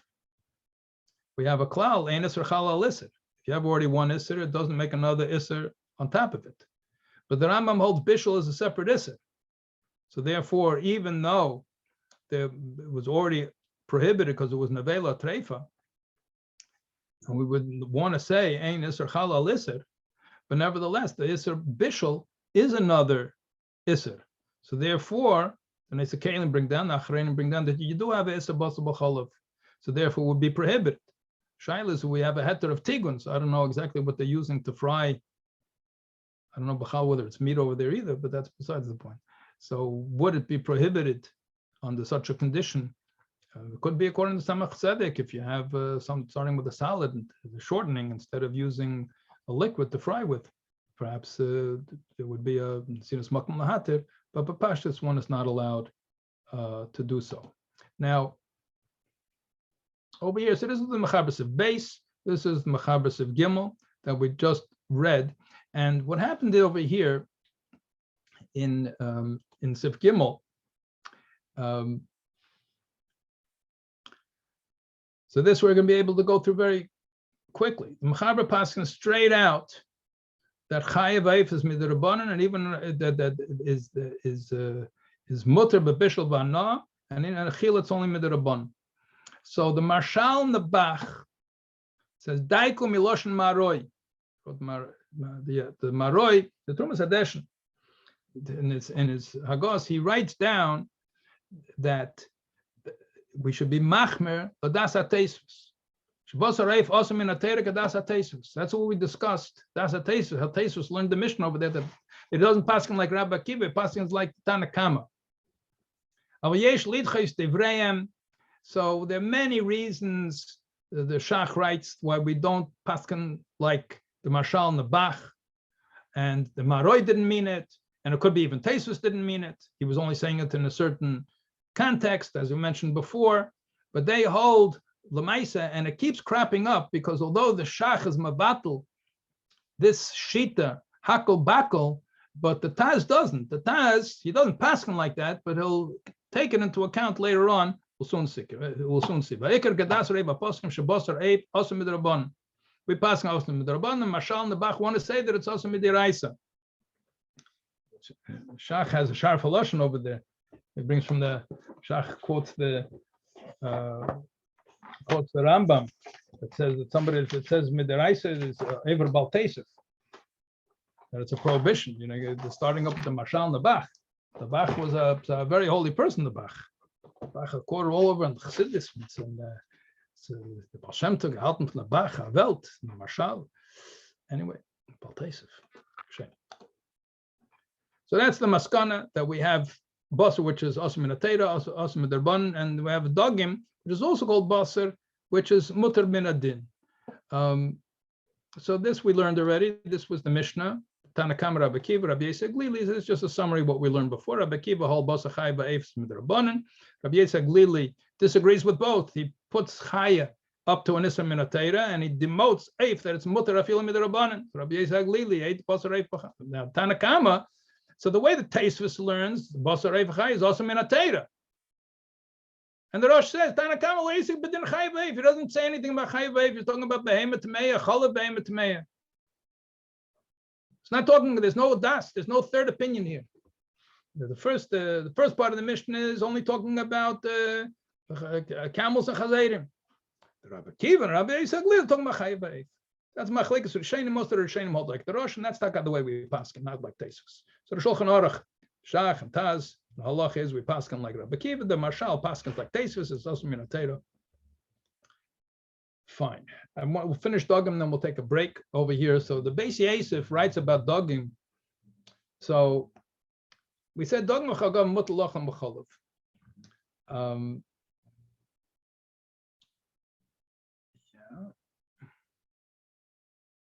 So the first small line over here we got some cream cheese and lox. Commission is bar b'sefer Arachaim semakufay and gimel. In Arachaim, it speaks to sakana.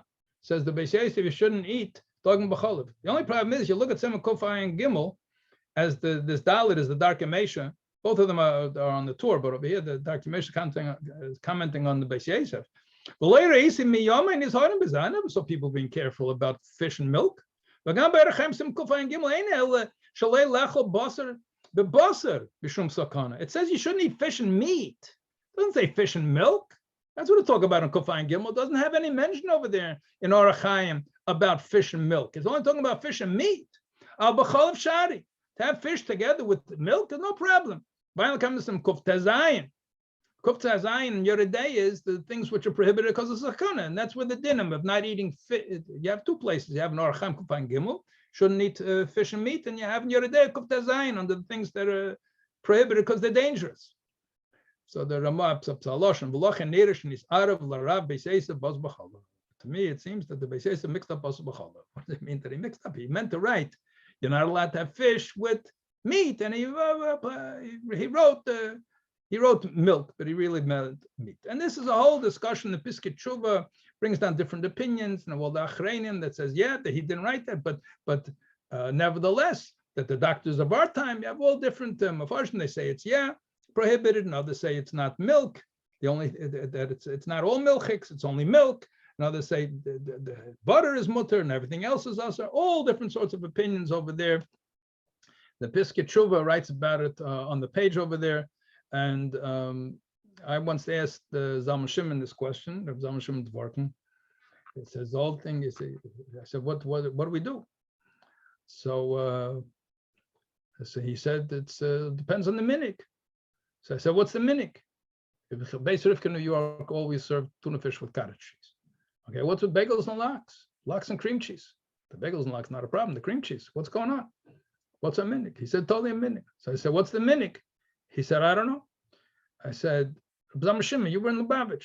So he said, yeah. He said, what do they do in Lubavitch? So he said, in Lubavitch, when we had fish, we didn't have milk. When we had milk, we didn't have fish. So it's clear. He didn't want to answer me. Anyway, after, so the Ramah, the Taz Nashach say that's not a problem. It's a printing mistake. I could plate a kulmas, whatever the case is.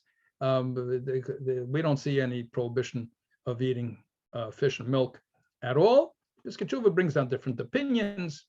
The Beis Yosef says no. The Knesset Gadela says even though he didn't write it over there, but today's doctors say that it's a problem. Then after Gimel Tammuz, they found the Rishimas in the Rebbe's desk, and over here, this is a famous answer, and we finally figured out what is the Minhag Chabad. Iser dogim b'cholav chayshim lepleitas hakulmes. The Rebbe wrote that he heard from the Frierdiker Rebbe, the name of Samach Tzedek, that he wrote that it's a taka, plates akulmas. He didn't mean cholav, he meant Bosor. Al b'chol zeis. These are when they wrote the Rishimis, the bold words of the Rebbe's words. Al b'chol zeis ma'arvim eid ma chemes metna. But still, Beis Yosef wrote it. No. Okay, so don't have it together with milk. Mix something else into it. We'll soon talk about what. Kol zeh heiram Tzemach Tzedek. So that's the psak at Tzemach Tzedek. Vein acher divra melech klum. So that lemaisa is what we do like the Tzemach Tzedek. Beikar adin is not a problem. Nevertheless, we're chayshish to mix something else in. What's the yichus of chemen smetna? First of all, what's smetna? So smetna, people touch up a sour cream, but the pashtus speak to the Alter Russisha that the smetna, when you milk a cow, what comes out of it is called milk. Okay, but that's not the milk that we get today in the store. Even the red milk, which is 3% milk, it has a higher fat. The cows are normal cows; they have a higher fat content than that. Then, in the course of letting the milk sit, so the cream goes to the top, and that cream on the top was smetana. It has a much higher fat content. When you churn that cream, then it turns into butter, and the butter has an even higher fat content. So, but pashtus, what it means is that you mix in, the milk has a lower fat content, you have to mix into something which has a higher fat content. So therefore, when you have cheese and all these other things that have a higher fat content, it shouldn't be a problem. And there are opinions like that in the Piskei Tshuva that he brings down that say that only it's a problem with milk, not with others. So here you see, lechatchila, to fry fish in butter, for example, here we're being matzah the fish with the milk by mixing some butter into it. So it's fried in butter, for sure, no problem. So things with a higher fat content would not be a problem. Not only that, you take something with a higher fat content, like chem or smetana, and you mix it into the milk, and even that's going to be good. Okay, we'll take a break now. We'll be tray for microwave of Bosor b'chala iser of hana. The thing is, you're not getting hana from the Bosor b'chala. Many times we have this, that you have something which is aser b'hana, but the part you're getting benefit from is not aser b'hana. So you're not getting hana from the Bosor. Let's say you would be, we're going to pass in the microwave Bosor b'chalav deraisa, and there's milk and meat stuck to the wall. Okay, so when you cooked it, you have a problem with bishul, but you're not getting hana from the Bosor b'chalav, you're getting hana from the microwave. Even if the microwave was belay, a tam iser, the tam iser which was absorbed in the walls of the microwave, you're not having any hana from the taste which is absorbed in the wall of the microwave. So then I don't think there'd be iser hana. Okay. We're going to take a 10-minute break. So it's Montreal time. It's 8:26. We're going to go till 8:36. See you then. Okay, gentlemen, no time to spare. And I just see from the clock that we're not going to finish Sivdal today, but that's okay. We're learning, and we will catch up in the course of the Siman. So this is the last slide we have. I think you should be able to see it over here. And here's the conclusion on the bottom from what we had before. Something that has a higher fat content, then it's okay. I mean, as we know, the Tzemach Tzedek didn't write that, but that is a technicality. Okay.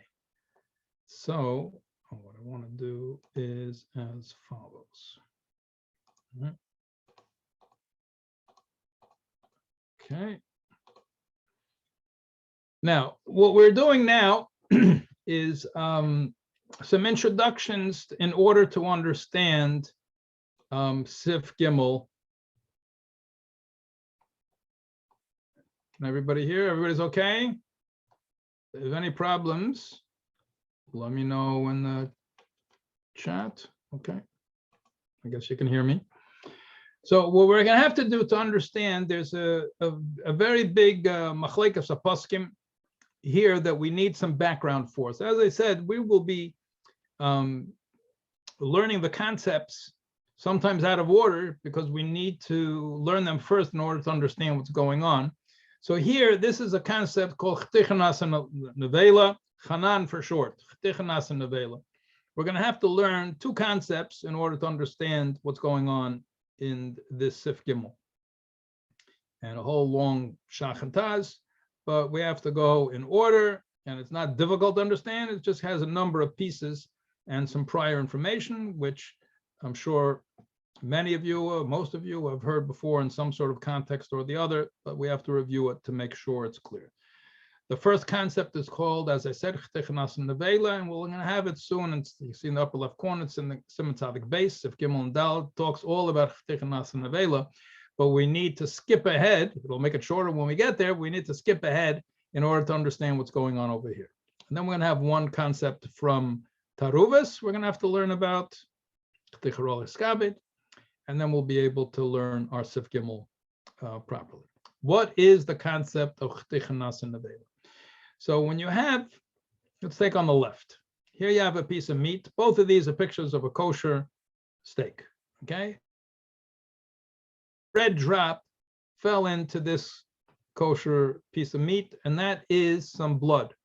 So a drop of blood falls into the steak. Let's say the steak weighs a pound, for argument's sake. Steak, we'll make it easier. Let's say the steak, we'll make it a number that goes with, let's say it's 50 milligrams the steak, 50 milligrams, okay? 50 milligram steak, small piece of meat, 50 milligrams. A milligram or a milliliter of blood falls into it. So there's no bittul b'shishim, no bittul b'shishim. So now you're not allowed to eat that whole piece of meat because there's no bittul b'shishim. It has blood that's absorbed into it, okay? Now, let's say this piece of meat falls in to a pot of chont or a pot of soup. How much soup do we need to be mavatal de iser? What's aser over here? Is the blood the only thing that's aser? Or once the meat became aser, the whole piece of meat is now also counts as a part of the iser? That's Chtechanas Nevela, that the entire piece becomes like a piece of treif. So when it's by itself, we can't eat it. But why can't we eat it? We can't eat it because the whole piece is like eating a piece of nevela. In other words, when a person eats it, how much iser is there? If there was 1 milligram, a milliliter, whatever, of blood that fell into 50 milligrams of meat, do we have 51 milligrams of iser? Do we have 1 milligram of iser, but it's so much spread out that there's no bittul b'shishim, we can't eat the meat. And therefore, when this piece of meat falls into a pot of soup, we need 60 times 1 to be mavatal the iser, because the only thing that's really iser is the blood. Or do we need 60 times 51? We need 300 some odd milligrams in order to be mavatal it. So if we say Chtechanas Nevela, that the whole piece is like a piece of nevela, we have to nullify not only the blood, we have to nullify the piece of meat. Yeah, the piece of meat is also, you can't eat it by itself. But it's at Nasa Nevela that it counts itself, that it required a new quality, that it itself is, it's also because it has too much blood in it, and therefore you can't eat it because you're going to end up eating blood. Whereas now it's a treifa piece of meat. It's Nasa Nevela. And now we have 51 milligrams of iser. It's a machlekes apostle. However, in Bosor b'chalav, which is on the right, if a drop of milk fell in, everybody agrees it's nasa nevela. And that's the machlekes we're going to have later on in Tzadik base. Everybody agrees that if it's Bosor b'chalav, you need to be mavatal 51. Just a simple way of understanding it. It is about Bosor b'chalav are two things which are mutter until they came together. So if you had, let's say, a half a zayis of basar and a half a zayis of gvina, of cheese, and you cook these two together, and now you have a kazayis of basar b'chalav. You only get malchus if you have a kazayis. So over here, do you need a kazayis of basar and a kazayis of chalav? Or is it enough that you have a half a zayis of each, and now you have a zayis altogether? So basar b'chalav is a brand new iser. So now you took a half a zayis and a half a zayis. You have 1 zayis, you get malchus, because you have a new iser. That's the whole concept of Bosor b'chalav, that you're making a new iser out of 2 things. So it's understood that if you have an ounce of a milliliter of milk and it fell into 50 milligrams of meat, so now it's 51 milligrams of Bosor b'chalav. It's a new iser. That's a chumrah you have a Bosor b'chalav. Sometimes this exact same concept that the two things which are mutter become an isser later on, it's going to lead to a kula. The exact same svara over here leads to a chumrah. That in other contexts, we'll learn them later, is the exact same concept. Since they're both mutter to begin with, we had it to really the din of kavish and maliach. They're not derech bishul.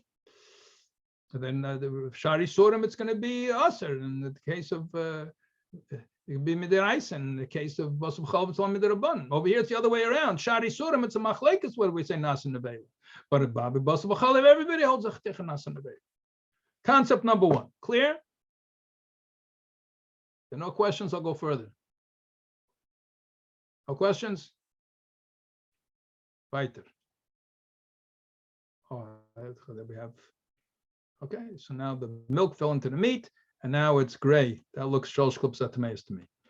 Okay, and over here, when the blood fell in, it's a machlekes poskim. According to the Shulchan Aruch, he paskins it's not nas and neveil. The Ramah says well machmer even b'shari surim.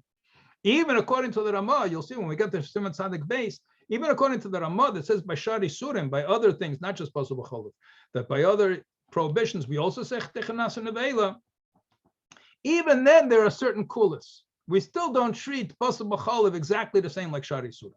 We have certain things that we're more lenient by shari surim that we're not lenient by Bosor b'cholav, even according to the Ramah, who says that the main din of nas and neveila applies to both of them. Okay. So and here's the practical case. Yeah, there's shishim, but the tafshel connected the tipas dam, but there's not shishim connected kol hachaticha. So what's the din? According to the Shulchan Aruch, so here the dam fell in. So according to the Shulchan Aruch, ein cheticha nas and neveila b'shari surim, and a tafshel mutter. So you see over here, the meat looks like regular meat because the meat is still kosher. You only need shishim against the drop of blood that fell in. So you have shishim against the blood, then the whole tafshel is going to be mutter. See, it fell in over there, so it's still kosher. Fine.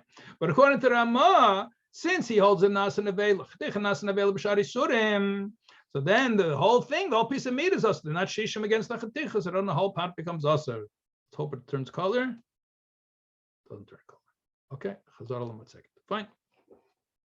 That was all din number one. Din number two, and this is from Hilchos Taruvos.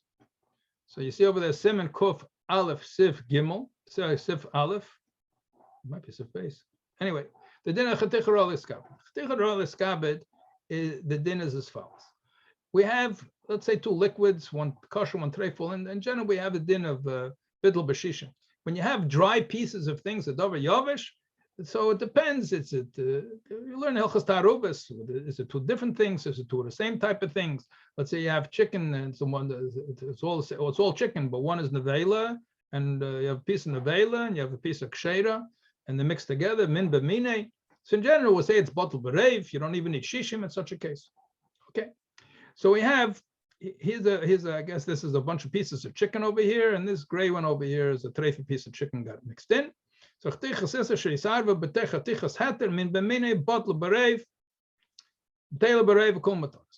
got mixed in, a little piece of cut up chicken fell into the whole thing. There's a little piece of nevel over there. The din is the entire plate you're allowed to eat. And that's an in Taruvos. Bosor b'cholav is talking about also mixtures, but mixtures of two things which are mutter. Hilchos Taruvos is talking about a mixture with things which are prohibited, things which are awesome. That's the general din. However, if it's something which is a serving, it's a chaticha ro'el iskabed, it's something that you would give as an honorable portion to a guest. Ro'el iskabed lifnei ha'orchim. And you have a guest, you would serve a quarter of chicken, a big piece of chicken, not just a little. You take a little piece of chicken like this and give it to a person on a plate. It's a shameful thing. You give them a little piece of a scrap. No, it's not ro'el iskabed. If it's ro'el iskabed, it didn't change. Chaticha ro'el iskabed, there's no bittul on a chaticha ro'el iskabed. That's what we learn in Siman Kuf Aleph. So there, if you have a big piece over here, chaticha this ro'el iskabed, it got mixed in. Ain't a b'teila b'reiv, kol masuris. We don't say that it's bottle. It's not even bottle b'shishim. Chaticha ro'el iskabed ain't a b'teila. Fine. Now, let's say that this grayish looking piece of meat over there, that's obviously awesome. The case that they're putting over here on the slide is because it's an avela, treifa, hematamea, whatever it happens to be. Let's say it's treif because it absorbed iser. It itself was a kosher piece of meat, but it absorbed, let's say, like a drop of blood, like happened in the previous slide. So it absorbed a drop of blood, and it wasn't batal b'shishim. How do we decide it's roy l'skabed? Is you learn Hilchos Taruvos. We have all simon talking all about the roy l'skabed. Very important din, but it's Hilchos Taruvos. It's a good question, but so we say that if it's roy l'skabed, it's not batal. But what's roy l'skabed? The blood is not roy l'skabed. It absorbed a milligram of blood and in 50 milligram piece of meat. So it's roy l'skabed. It's not roy l'skabed. Isra Balua, there's no chumra of a chticha roy l'skabed. Yeah. So therefore, okay, we're gonna have everything change color because it's not bottle. Chticha roy l'skabed is not bottle. But that's only if it's a machamas atzmei. If it was an avela, it was a treifa, it was a tmeya, it was a chazer, something like this. So then we say chticha roy l'skabed. But if it's isra balua, if it's just absorbed, so over here on the right, you see that it absorbs a drop of blood. And then the piece is now also, because there was no bittul b'shishim, it got absorbed into the meat. It's not just on the surface and you wipe it off. It got absorbed into the meat, however that happens. It's absorbed in the meat, it's not bittul b'shishim, now you can't eat the piece of meat. But if that piece, even though the piece of meat is roy l'skabed, it's a big fat steak, but nevertheless it's bittul, because the blood is not the roy l'skabed, it's isra balua. Roy l'skabed lifnei archim, the piece of meat, the iser is roy l'skabed lifnei archim. Here, you can't eat the meat, not because the meat is aser. The meat is aser because it absorbed dam. So there's no chumrah. Ch'tich roy l'skabed is a chumrah that although Hilchos Taruvos is all about the dinim b'bittul, you know, when is it shishim, when is it raven, and when is it doesn't apply at all. Ch'tich roy l'skabed. The davar shebeminyan, all different simonim over there. Hilchos Taruvos, this there's no bittul, this there's no bittul. So this is one of the things, no bittul. But there's exceptions to the rule. It's not bittul when the thing itself is iser machmas atzmei. If it's also iser blue, it absorbed the iser. Okay, so the thing it absorbed is not roy l'skabed. You're going to feed somebody a drop of blood. It's not roy l'skabed. However, if it's bosor b'chalav, which is on the left, some milk fell into the meat. So then it's a dinner, the chticha roy l'skabed. It's not going to be bottled. Okay? So if it's not a isra machmas atzmei, as it's called, that it itself is prohibited, rak bola isra acher, just absorb something else, then it's like a regular case, bottle b'reiv, if it's dry pieces. And they're all going to be mutter. But if it's possible chalav, it's not treated like isra blue, it's called like a isra machmas atzmei. Because the isser is composed of both the bosor and the chalav together, and therefore it's not bottle and everything's awesome. Okay, so those are the two concepts that we had to import from elsewhere in Shulchan Aruch in order to understand our simon. Clear these two concepts? By Shari Surim, when the isser is balua, is it only to those who hold that ein ch'ticha nas nevela, or even to those who hold that ch'ticha nas nevela? Okay, so whether it's tali or not, the Taz discusses that over here. Lab dafke, it's tolui, but that's again for Hilchos Taruvos.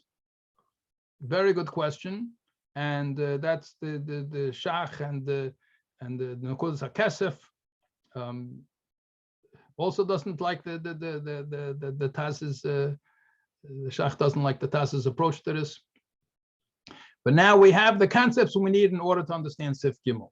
It says over Sif Aleph in the upper left-hand corner. It's supposed to be Sif Gimel. Fine. So this is a quote from the Tur. Okay, and you have to go back to the source because the Shach and Taz are all discussing. So you have to say that Shtalshalus over here. There's three different levels here. You have a Tur, which we have a very hard time understanding the Tur. Okay, what did the Tur mean? So the Beis Yosef says the Torah did not mean to say what it looks like he means. And I'll tell you what he really meant to mean, what he really meant to say, and therefore I'm going to clean up the language when it comes to the Shulchan Aruch. The Bach said, the Beis Yosef, no, the Torah meant exactly what he wrote. And I know what the Torah meant. And I don't agree with the Beis Yosef. The Shach and Taz, for different reasons, both back up the Beis Yosef. But you can't understand this whole conversation, and therefore what the Machaber did in Shulchan Aruch, what he changed in Lashon HaTorah until you learn the Torah. There's no shortcut here. I mean, you could try. I've always, I think I said in the introductory shir that I wish when I learned the other day I was taught like this, but like nobody. We didn't have a tour. The whole 770, I think there was one tour for the whole 770 those days. Nobody didn't have these prints. Everybody walking around with a tour in Beis Yosef. The Bechal didn't have it. Even if you wanted to look at it, you probably couldn't find it. But in any case, here we got the tour right in front of your eyes, all blown up. Okay, so what does the tour say? The whole Issa Bosor B'Chalav says the tour is only when you're talking about kosher species. Again, Bosor Behema Tehera, B'Chalav Behema Tehera. Straight from the Mishnah, yeah? Milk from a kosher species and meat from a kosher species. Avol, Bosor, this all looks like we've learned this a few times already, yeah, but you'll soon see it's a bit different. The way his wording is a bit different. Avol Bosor Tehera, B'Chalav Behema Tehera. But if you have meat from a kosher species, like a cow, with milk from a camel or some other non-kosher species, or the opposite of Bosor Tameya, the meat is from a non-kosher species like camel meat. B'chalav Teira, that's case number 2, that you have the milk from a kosher and the meat is from the non-kosher species. Ubasar Chayav Ba'ev, and he throws into the mix a third case, that you have meat from a chayra of afil b'chalav teira, even with kosher milk, ain't ela midrabanan. It's only midrabanan. Umuter b'bishul bana. Since it's only nisa d'rabanan to eat, in other words, that's what it looks like, right? Therefore, you're allowed to do bishul bana. So what's the problem over here? The problem is the first 3 lines. Why is the Torah putting these cases together? If the first 3 lines didn't exist, or we put it in a separate discussion, we would really have no problem. You just look at the last 2 lines. Fine, we learned this already, no problem. They're midrabanan, you're not allowed to eat them midrabanan, you're allowed to cook chicken and milk together, you're allowed to have enough from chicken and milk, no problem. Yeah? But what does it have to do with the other cases with the camel milk over here? Or with the chazer, with the kosher milk? What does it have to do with it? It's ein el midrabanan. It's chazer, it's nafsa d'iraisa, it's camel milk, it's issa d'iraisa. Anyway, what kind of bas b'chalav? It just said that there's no bas b'chalav by the non-kosher species. What does it look like? It looks like the Torah, by putting these cases together, okay, starting from the word avul. Okay, he's got 3 cases. He's got kosher meat with treifa milk. He's got kosher milk with treifa meat. And then he's got Bosor Chayav Ba'ev. And he's putting them all together. And he's saying there's an issa d'rabanan. That's what it looks like. It looks like he's saying that there's an issa d'rabanan on camel milk with the meat, or chazer with cow milk. And issa d'rabanan. Along on the Beis Yosef, so what's going on over here? Why is he putting these cases together? It's already chazer. It's camel milk. It's chazer milk. What kind of issa d'rabanan? You need an issa bas b'chalav on chazer with the. They say that the Yiddishisten, yeah, the Yiddishisten, you know, that they give Jewish culture maybe, but everything else were Yiddish language with plays, with this sort of stuff. But the Yiddishkeit they were not interested in. Yiddishkeit, I mean, the Yiddish culture, journalism, things. So but they like learning Gemara. It's very intellectually stimulating. So they say Yiddishisten. They sit around Shabbos, you know, smoking cigarettes, Rahman al-Islam, learning Gemara, and they would eat chazer with cheese together. They say, see what happens when you don't learn L'Shem Shamayim. So what happens is they don't realize that first of all, they're eating it cold, it's only midrabanan. And then it's also chazer, it's Bosor Behema Tameya. It's also, there's no issa Bosor B'chalav. They want to be dafka Bosor B'chalav, they have to have kosher meat at least, kosher meat, kosher milk. But over here, it comes out, it looks like the Torah is saying, says the Beis Yosef, the way it's worded, and he's putting things together, it looks like the issa Bosor B'chalav midrabanan. What's going on over here? The Beis Yosef says, it's not what he meant to say. Or if he did say it, he doesn't mean it, or it's a lashon magumgam, whatever the case is. So he fixes it up, the Mechaber, and he puts it separately. The Mechaber separates, and he says that there's no issa b'chalav by tahera with tameya, and then he separates the Bosor B'chayev in a separate sif. Okay, that's what the Beis Yosef says. Okay, that's the problematic part of the Beis Yosef. The Bosor B'chayev Tamei ain't also mishum Bosor B'cholav gam lo midrabanan. Okay, ain't shum nafkamina. It's not really exactly what the Beis Yosef says. Ain't Inyan. Why should they make Bosor B'cholav? Why should they make Isser Bosor B'cholav? It's already chazer. You have to make Isser Bosor B'cholav midrabanan. It's like, you know, if somebody shoots somebody, so kills him, it's you can't touch him Shabbos, it's muktzah. It's like a harget a mensch. Here you have chazer, you're gonna make Isser Bosor B'cholav midrabanan. What for? It's already also midrash. It's already chazer trade. One comes to the Bach and says, wait, calm down. I'll give you enough, Gemina. Yeah, the Torah does want to ask them the Rabbanim. Why? You tell me there's no nafkamina. I'll give you two nafkaminas. One is called Chtechanas Neveh, the other is called Chtecharas Kabeh. In other words, if somebody cooked together some chazer with some milk, so to make an Issa de Rabbanan on the chazer that absorbed the milk, don't make any sense. It's chazer. Why do you have to make Issa de Rabbanan? It's already also the Raisa. That's the time of the Beis Yosef. Along comes the Bach and says, well, what are you talking about? Chtechanas Neveh, according to the Shittas that say that it's only by Bosor B'cholav, not by Shari Surim, so then the chazer that absorbed the, let's say you have a piece of kosher meat and absorbed some chazer milk, and it fell into something else, you'd measure shishim against the chazer milk, not against the kosher meat that fell in. Or you have the milk that fell into the chazer meat, it fell into something else. You measure against the chazer, not against the milk. And so to Chtecharas Iskabed. Chtecharas Iskabed applies to Bosor B'cholav, and otherwise it's a belua. So if you have some milk that fell into a piece of chazer, person has a piece of chazer. It's better understood the other way around. You have a piece of kosher meat that fell some cholav tamei, some chazer milk fell into the steak, a kosher steak fell into some treifa milk fell in. There's no bittul b'shishim. It got absorbed into the meat. Now you can't eat the kosher meat because it absorbed this chazer, this chazer milk. Okay. Now it fell into something else. Excuse me. You want it got mixed up with some other pieces of meat. Is it Chtecharas Iskabed or not? If it's an Isra Blua and we don't treat it like Bosor B'cholav, so then we say that there's no problem because the milk, the chazer milk that got absorbed into this piece of meat. In the example that we gave in the slide before, was a piece of it was a drop of blood. But let's say it was not the blood, it was treifa milk. It was cholav tamei, and that fell in. So you need shishim against what? So for the Gabi, Chtechanas Neveh, you did shishim only against the drop of milk. And do we call it a Chtecharas Iskabed? No, it's an Isser Belua.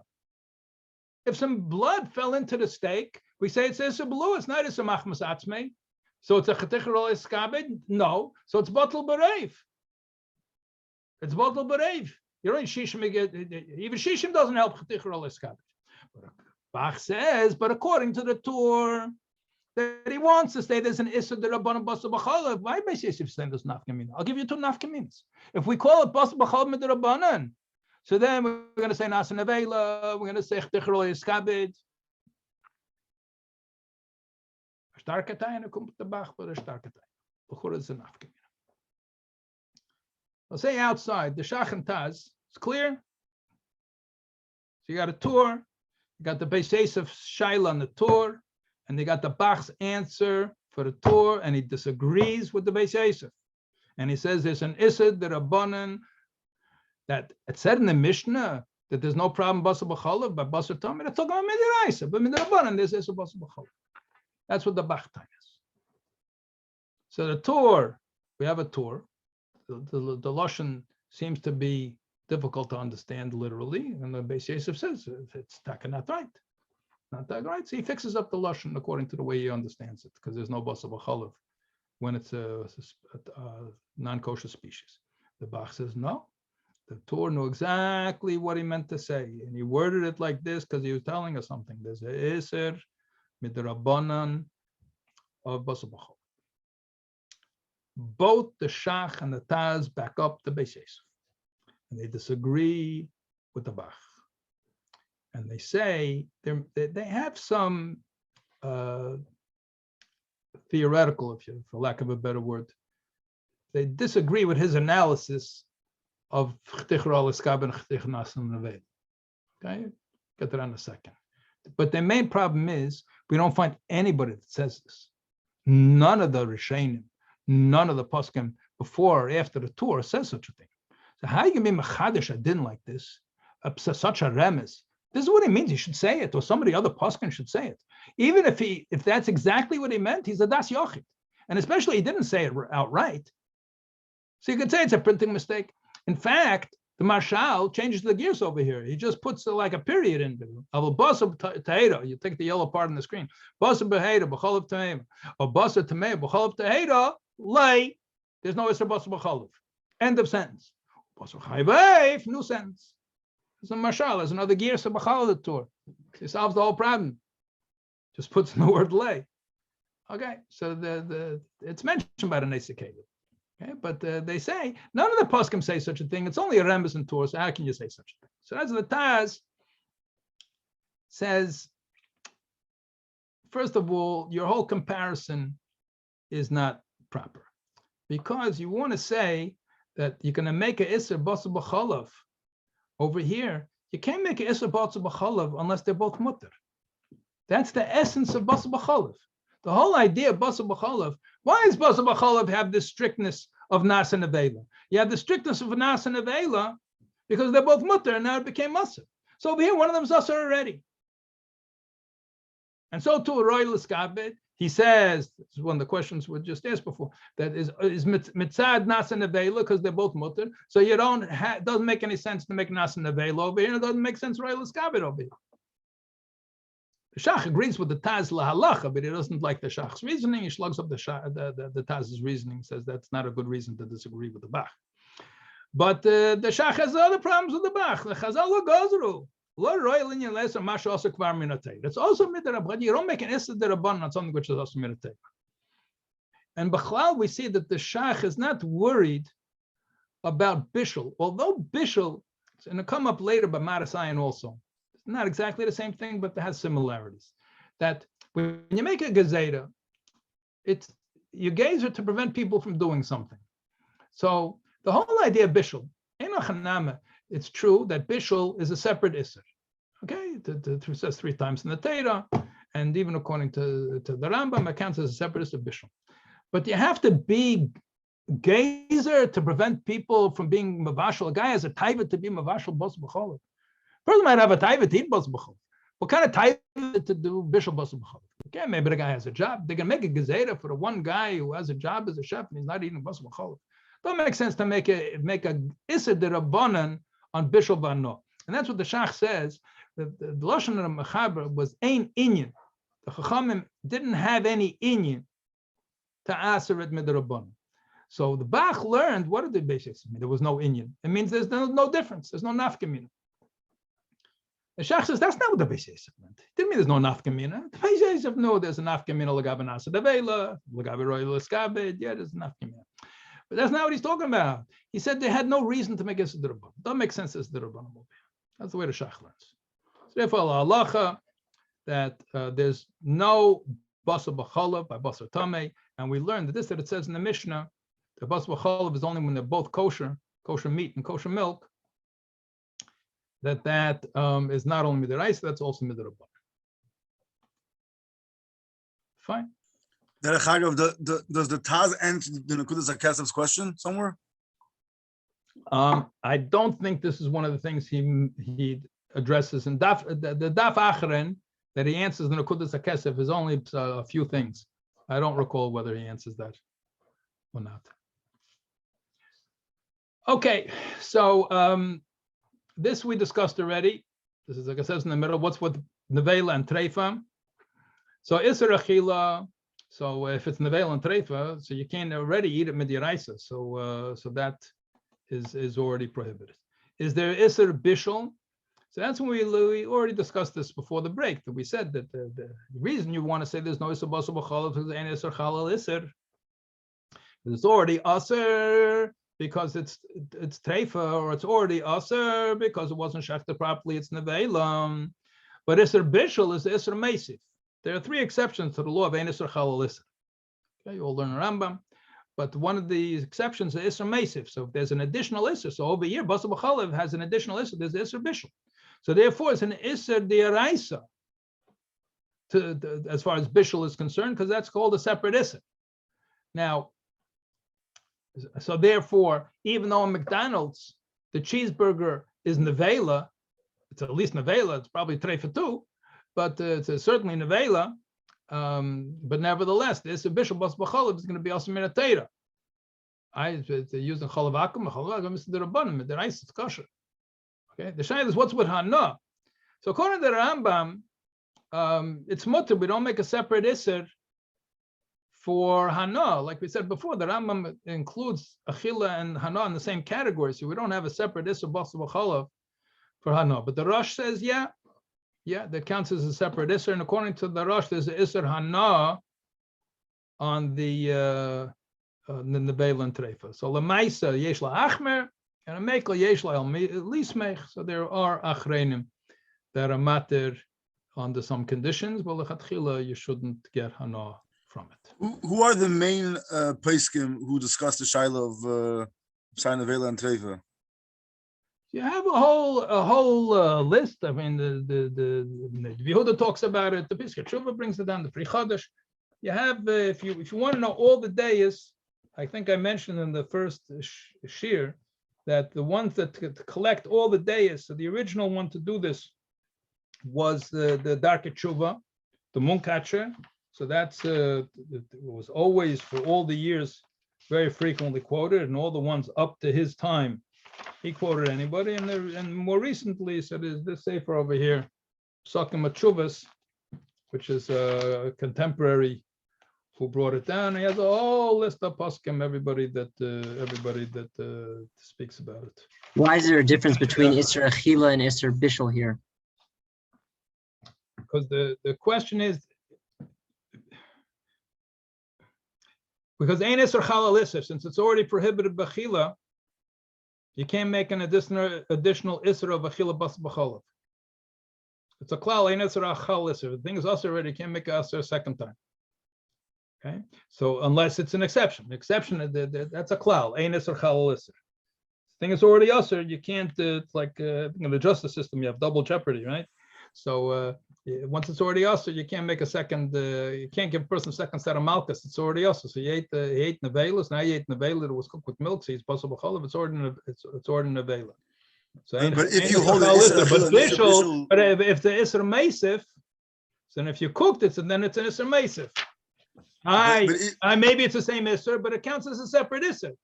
So that goes back. It looked like it was just a philosophical a chakira. Does it count as one Isser or two Issurim or three Issurim? So here, this is all discussed in this context. That if it's a separate Isser, so then it could have you could say it's Isser Meisif. So over here, since the Isser Bishul and Isser Achila, you get two sets of malchus according to the Rambam. A person that cooks it and then he eats it gets two sets of malchus. So if you see, it's a separate Isser. So therefore, when it's called Isser Meisif, Isser Meisif has an additional Isser. So therefore, we do say Isser Chal Isser. So it all goes according to this klal in Isser Chal Isser. Okay, I'd like to at least start the next subject. And I looked at the schedule of my Israeli counterpart, and I see he also didn't do Aleph through Dalet in one shiur. So I don't feel so bad, and I'd rather we understand it. I doubt anybody thinks we're going too slow, but if you do, feel free to email me or to send in the notes if you don't want to do publicly. But I'm okay with the speed. If anybody thinks I'm going too fast or too slow, you can either put it in the chat now or you can send me privately. I also posted, by the way, on the chat, an invite to the WhatsApp group. And although they do send out notifications via email, I don't have the email list. I don't handle that. So, any updates there might be, I will try to impress upon them to do it on the email as well, but I will use the WhatsApp too. Okay, the last subject, it's in Mechaber with Sif Dalet. And that, if you recall, that was the Rashba that I mentioned, that the Rashba spoke about the Issa Marasayan. Issa Marasayan, the Rashba brings a case of Cholavisha.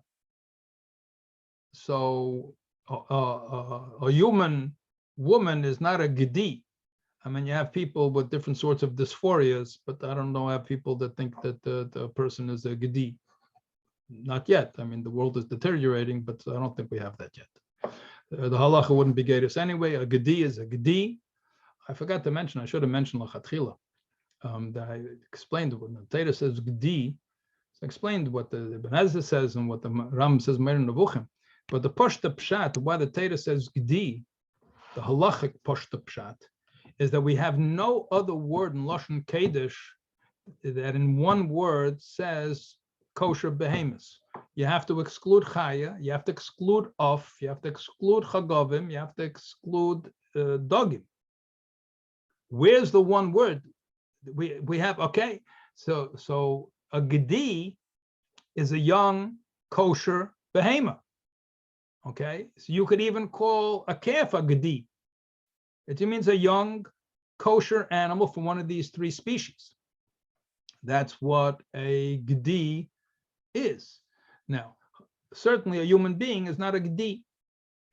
Even a chayvayif is excluded. So therefore, a woman that's nursing, and she also has cholav, a nursing woman has milk.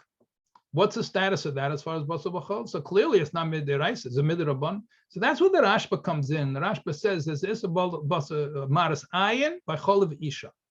Where did the Rashba get this from? So the source is really in a Gemara. It's a Gemara in Krisis, and it's Paskin Shulchan Aruch earlier in Hilchos Dam. The Yoredei Siman Samach Vav, and Sif Tes says Dam Dogim Afal Pishu Mutter. That even though the blood from fish is 100% kosher, if the fish is kosher,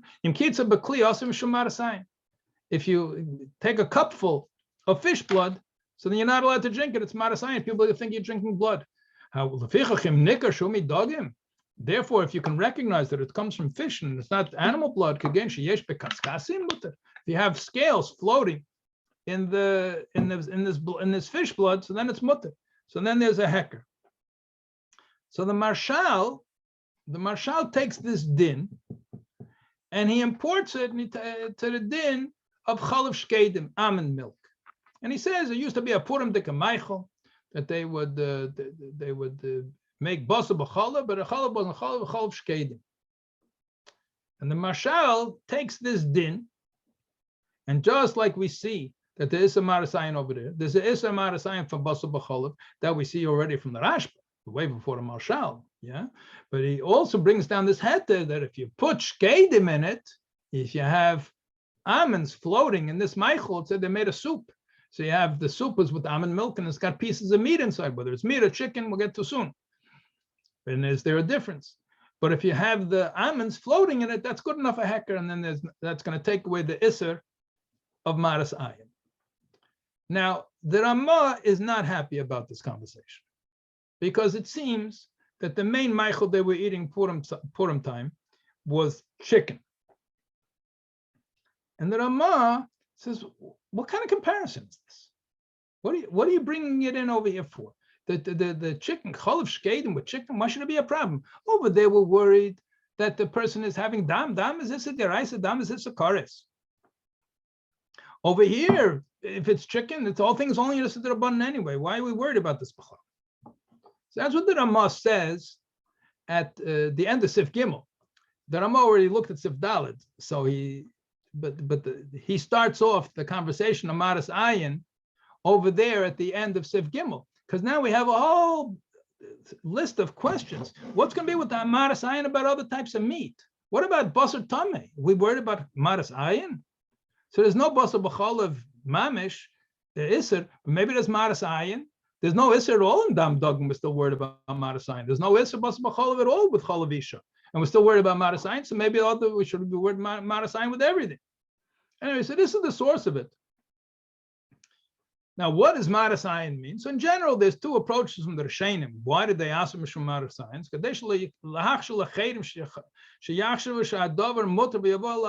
Other people are going to think it's mutter and they might make a mistake. That's what Rashi says. There are chedim over there in the Gemara in Krisis. So Rashi says that other people are going to see that you're eating it, they're going to think it's okay, and they're going to eat something at us, so they don't realize that you're really eating a heter. So therefore, you have to make sure that's the prohibition of Maras Ayin. There's another thing that, no, people are afraid that you're doing an Isser, and there's a cloud, that you shouldn't be suspected that you're doing an Isser. So if people think you're doing an Isser, that's the Maras Ayin, is not that it's going to lead to somebody else doing something wrong. Even if you're not worried about that. But the people should think that you're doing something wrong is enough of a reason to prohibit it. That's in general the Isser of Maras Ayin. So the Ramah says, so this is the end of Sif Gimel. This is the Agah from the Ramah. And where did the Ramah get this from? So, like I said, the parentheses over here in the Ramah are not always as reliable as the Berel Gela. But over here it says, Dalet Ayin means Das Atzmi. This is the Ramah's own psak. He did this by himself, the Ramah. People have a custom of making almond milk, and they put chicken inside. And we're not worried about Maras Ayin. It's only Nisa D'Rabbanan anyway. It's chicken. Bosor behema. Next to the almond milk, if it's meatballs over there, that's Bosor behema. So then you should put some almonds next to it. Mishum Maras Ayin. We see lagabe dam dogim, the blood from the fish. That if you're worried that people are going to come to Nisa D'Oraisa, we're worried about Maras Ayin, we put scales in the blood, so too over here. If it's Bosor behema, so we have a problem of a Nisa D'Oraisa, people think you're doing a Nisa D'Oraisa. So that's comparable to the case of dam dogim. You put over there scales, you put over here almonds. But if it's only chicken to begin with, says the Ramah, we're not going to worry about it. Okay, both the Shach and Taz are going to disagree with the Ramah on this. And they're going to say, we have a Issa Maras Ayin, even if it's Midrabanan, but each one is going to have a different shade of Isser. It's not going to be a complete Isser. We'll soon see when we do the Shach and Taz. I don't know if we're going to get to it today, but let's go further in the meantime. And we have Sif Dalet, the Mechaber said, this is from the Rashba, like we said, also Levashal B'chalevisha Mishum Maras Ayin. Now you see over here the word Levashal. So whether he means you're not allowed to cook it and you're not allowed to eat it, we're going to have all discussion in the Shach about this. The Shach is really going to learn that this means lechol, doesn't mean levashal. The Shach is not worried about Maras Ayin and Bishul at all. He's worried about eating being the problem Maras Ayin. But we'll get to it. This is one of that tatum. There's a number of that tatum. When something's asr mitzad adin, whether it's asr midaraisa or asr midrabanan, it's really a isser. So then we have all different sorts of dinim of bittul. But if it's only an isser Maras Ayin, we have different kulas when it's only an isser of Maras Ayin. So Maras Ayin is because it looks like you're doing an isser. So let's say it fell in and it's more than shishim, but you can't see it. It's mixed up and it doesn't look like there's any milk inside. You know, some almond milk fell in the cholent. We worried about Maras Ayin if you can't see any milk in there. If it got mixed up and it just looks like cholent and it doesn't look like there's anything white in there because everything got mixed up. So what kind of Maras Ayin? So that's what he says. If the chol of Isha fell into the tavshil, the bottle, you don't need any shir. Some say you don't need shir shishim, you need rave. Others say you don't even need rave either. It all depends. Whether it looks like milk, then you have a problem. But now comes the Ramah, and he gives up a knockout punch. The needle if he's there. He said, you want to ask her chol of Isha? If that's the case, we had this whole discussion about shlugging up the bach, that there's no isser. About Bosor Tameh, there's no isser Bosor B'cholav. But he said, you're going to ask a cholav Isha, which is 100% mutter. Why shouldn't you ask a cholav Tameh? Or Bosor Tameh, B'cholav Tar? If you have chazer cooking with milk, or you have regular beef, which is cooking with the chazer milk, so why shouldn't there be a Maras Ayin? But the Ramah said, but dafka Bosor Tameh. But over there, since it's Bosor, then it looks like you're doing an Esaderta. But he doesn't back off his psak from Siv Gimel that he holds. If it's only a chashash of an Esaderabbanan, then there's no Maras Ayin. That's the way the Ramah holds. we're not going to agree with the halacha. We're not going to agree with this stance of the Ramah. The Shach brings many the Gemaras where we see that there's Maras Ayin, even midrabban. And the Alter Rebbe quotes over there, Hushcharo Shinav B'Tainis. It was a Menazaria that went out. The Gemara has cases with behemoths over there. It's in Hilchah Shabbos and Siman Shnei. So if you walk out with a behemoth, it looks like you're going for business. So it's Maras Ayin. It's Maras Ayin. What's the issue of doing business on Shabbos? Only this is the Rabbanah that maybe you're going to write. So this is the Rabbanah. We see this Maras Ayin with the Rabbanah. The Shach brings down a bunch of Gemaras. Well, how's the Ramah say there's no issue of Maras Ayin if they have issue of the Rabbanah? So basically, they disagree with this with the Ramah on this point. But we still have the big nafkamina. Why can you say there's no need to geyser on a case like the Chalav Tameya, because that's a mamish Easter. Chalav Isha is not a mamish Easter, so that there's reason to be geyser. So you're saying that it's not a kolshkin? Right, yeah. Oh, good. The Shach and Daz also say they don't like this kolshkin. Let's go further. What you said in the notes also, we're going to get to it, hopefully. Okay. So as the Shach says, even if there's an Issa D'Rabbanan, we're also gazing Mishum Maras Ayin. Can't cause Marshal, Beersheva. He found other poskim that also say the same thing. That just because it's Bosor Eif, that's what the Marshal said beferish over there, that he was worried about chicken with the almond milk. And the Taz says, Gamba Bosor Eif, Yesh La'achim B'Lashem Heker. Okay, so he also says the same thing. The Taz also doesn't agree with this kula of the Ramah that if it's only Bosor Eif. However, the Taz is not as forceful with the Isser as the Shach is. He's called L'Chatchila, L'Chatchila, you should do it. He's Medaik. The Ramah said over here, it's not Tzorech Laniach. Yesh Laniach, he says. Yeah, Bosor B'Hem Yesh Laniach Etzel L'Chalav Shkeit. Okay, so Yesh Laniach, fine. So Yesh Laniach, in all the cases, Yesh Laniach. You should do it. L'Chatchila, you should do it. But b'diavad, if you don't have, side with the Bosor Eif, he'll allow it, and side with the Bosor B'Hem, he'll also allow it. Even by Bosor B'Hem, he says Yesh Laniach. So L'Chatchila, you should do it. The Shach Mamish requires, and the Taz requires L'Chatchila, but b'diavad, he'll let it slide. Now, the Mefarshim asks, what's going on over here? In Sif Gimel, about Bosor Tamei, it didn't mention anything about Maras Ayin. So L'chora, the Ramah has a taina. Why? What's the difference in Sif Gimel that we're not worried about Maras Ayin, or at least the Shulchan Aruch doesn't mention anything about Maras Ayin, and then Sif Daled suddenly flies in over here with Maras Ayin. So Ramah says it's a kolshkin, but what's the attack of the Hezbollah? So the Shach brings three explanations for it. Number one, there's a difference, like we said before, there's a difference between something which is Asum Tzadik Adin and something which is only Tzad Maras Ayin. So Sif Gimel, where it says that there's no Bosor B'Chalav problem with Chalav Tamei or Bosor Tamei, it's all Mikra Adin. The Rashba doesn't disagree with that, but the Rashba comes in and Sif Daled, the Mechaber Paskin, but there's still Maras Ayin, and that's where the Ramah learned. So you have Maras Ayin in both. But the Shach comes something which he's very, very strong about, and we mentioned a few times that he holds, and when it says labishal, it means lachol, and that's point base. But bishal ain maras ayin. There's no maras ayin on bishal. Labashal pirushal lachol. V'hu that's the main pirush. He holds b'chlal, and the Taz.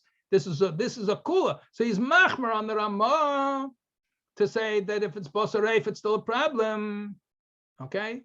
But he's making saying that the bishul, you don't have a problem. It's only in Achila is the problem. Then it brings a third teretz, brings from other achreinim. That brings Makedis that says in the Gemara that Cholav Tamei has a different appearance. You can tell from the color. And Bosor Tamei looks different. Third teretz. It always apply. Does not always apply. Anyway, that's what he brings as the main teretz. He brings that there's no Isser.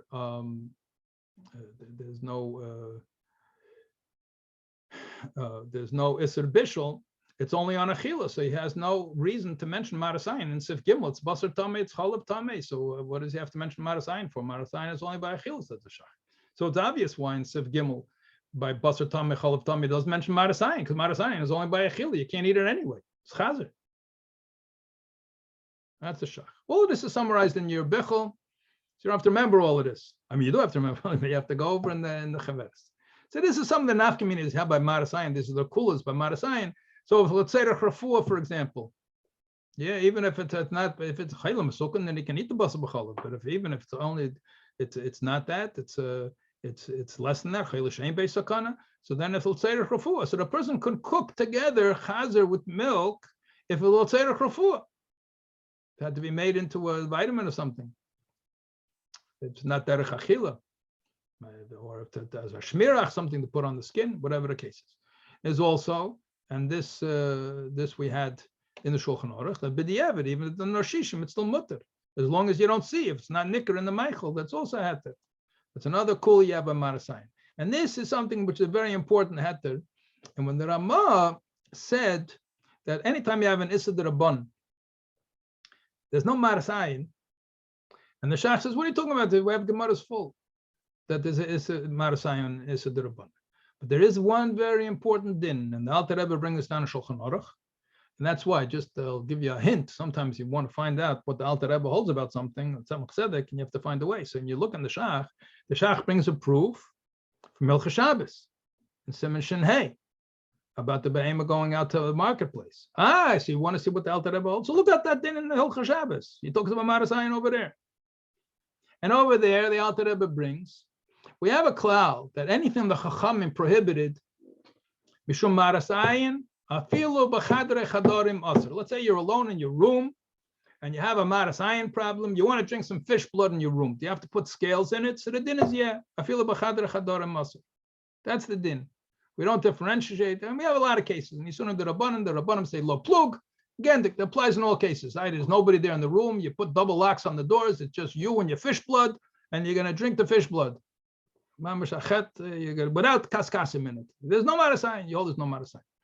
So the din is, I feel whatever the explanation might be. However, the din is that if it's only a chash midrabanim, b'chadre chadorim muter. Since it's only Mr. Rabbanim, they were makel, and they said, you just tell everybody around, you see this blood over here? It's fish blood. I'm not putting any kaskasim in time inside.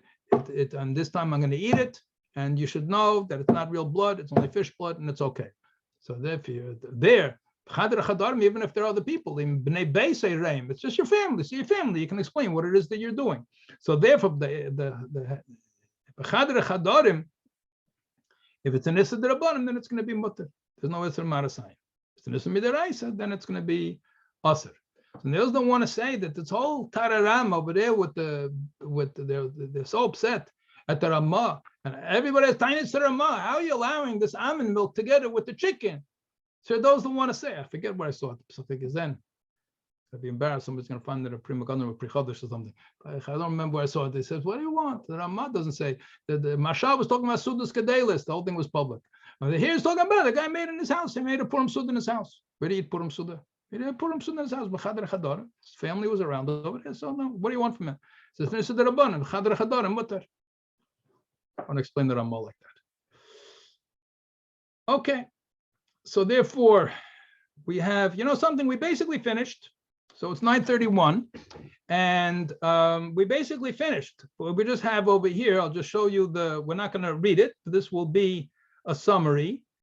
Frankly, the charts here are much clearer than the charts in the Cheveres. So maybe, these are summary charts. So here is you see in the middle, Marasayin B'chilas Bosor B'chalav. So this is the summary of the Shitas. Marasayin B'bishul Bosor B'chalav, the summary of the Shitas. What's with Bosor with beef and what's with chicken. Then Marasayin B'behema Tameya. What are Shitas? Is then Marasayin B'behema Tameya. And okay, so this we'll do next time.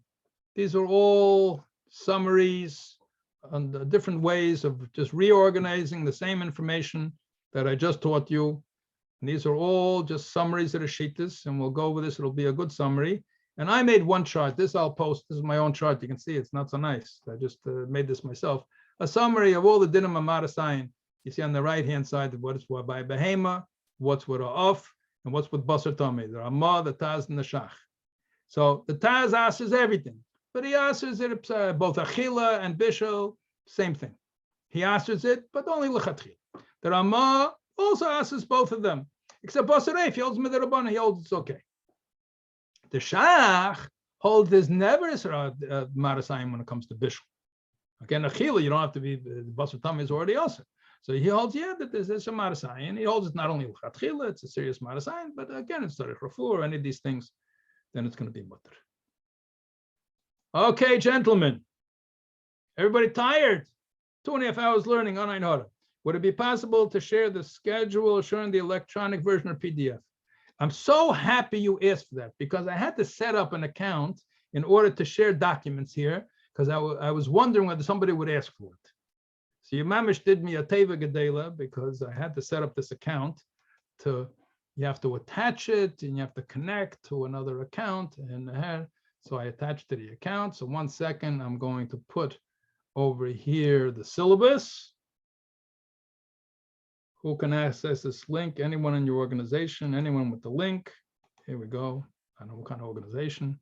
Open Zoom meetings. Shared in the chat. You see a PDF over there? Okay, so that is the syllabus in Hebrew and in English a calendar. There's one correction to the calendar. And there might be some more as I look, but between lesson 3 and 4, so there's Gimel Ear. The next Shiur is after Pesach. So you have plenty of time for Chazara. So it was 2.5 hours heavy, but anyway, you can go back and review.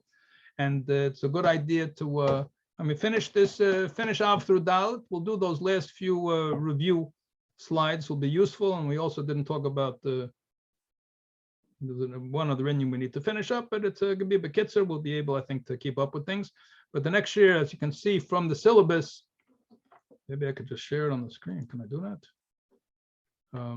So you can see between, let me see, just 1 second. Let me get this on the screen. Excuse me. I'm going to do a different share. Yeah. So you can all see over here between. So this was share 1. You can all see this. See the PDF, yeah? Oops. Wrong one. Excuse me. Yeah. So you see over here, this was share number 1 was Chaf Adar Sheni. That's today. The next one is the Wednesday after Pesach, Chavav Nisan. And then the third one they have in Gimel Ear. The next one they have Chav Dalet Ear. What happened to Yod Ear? So it was a mistake. So we'll doing the 4th one we're doing on Gimel Ear, and everything's going to be bumped down one. So I'll have to try to get this reprinted and then redistributed. Okay. Any other questions? Okay. So do Chazara, if you ever want to, probably the best place if people have questions or anything like that to put on the WhatsApp, electronic versions of slides. No share till after Pesach. Basically, yeah, that's the schedule. The truth is, it's quite busy for the rabbis Pesach time. So I didn't ask for the schedule. I thought there'd be another class beforehand, but that's the way. I think they're also busy over there. So some of these slides are mine. I have no problem sharing them, but some of them they don't belong to Avineni, so I don't know if they share them or don't share them. I mean, you can always go back and look at it online, but yeah, I'm not sure about that. Maybe it's Kedai a half-hour shiur, maybe next Wednesday, just to finish off Marasayan instead of waiting till after Pesach.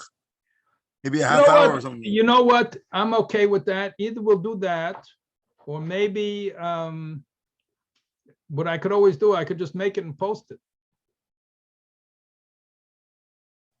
Either we could do that, or I could just make it and just post the link, and then everybody can watch it at their own.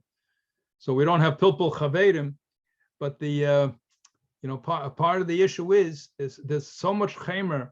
They're putting so much chemer. It's like it's almost not kayach and nushis. You do in three nights. You do the whole Sim Pezayan. I mean, it's a lot of chemer. So it would be much better if we had more discussion. But we're not going to finish the material. So I'm sort of torn between both.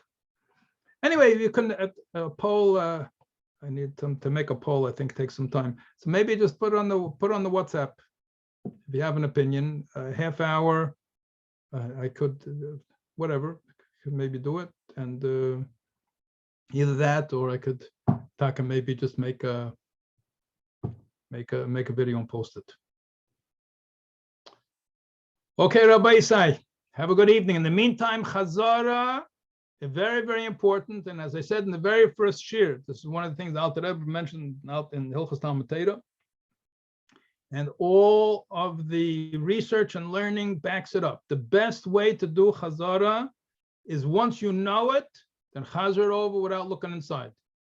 You're walking down the street, what's Sif Aleph, what's Sif Beis, what's Sif Gimel, what's Sif Daled, what's the Ramah, what's the Mishnah, what's with Nevela and Treifa, what's with Cholav Tameh.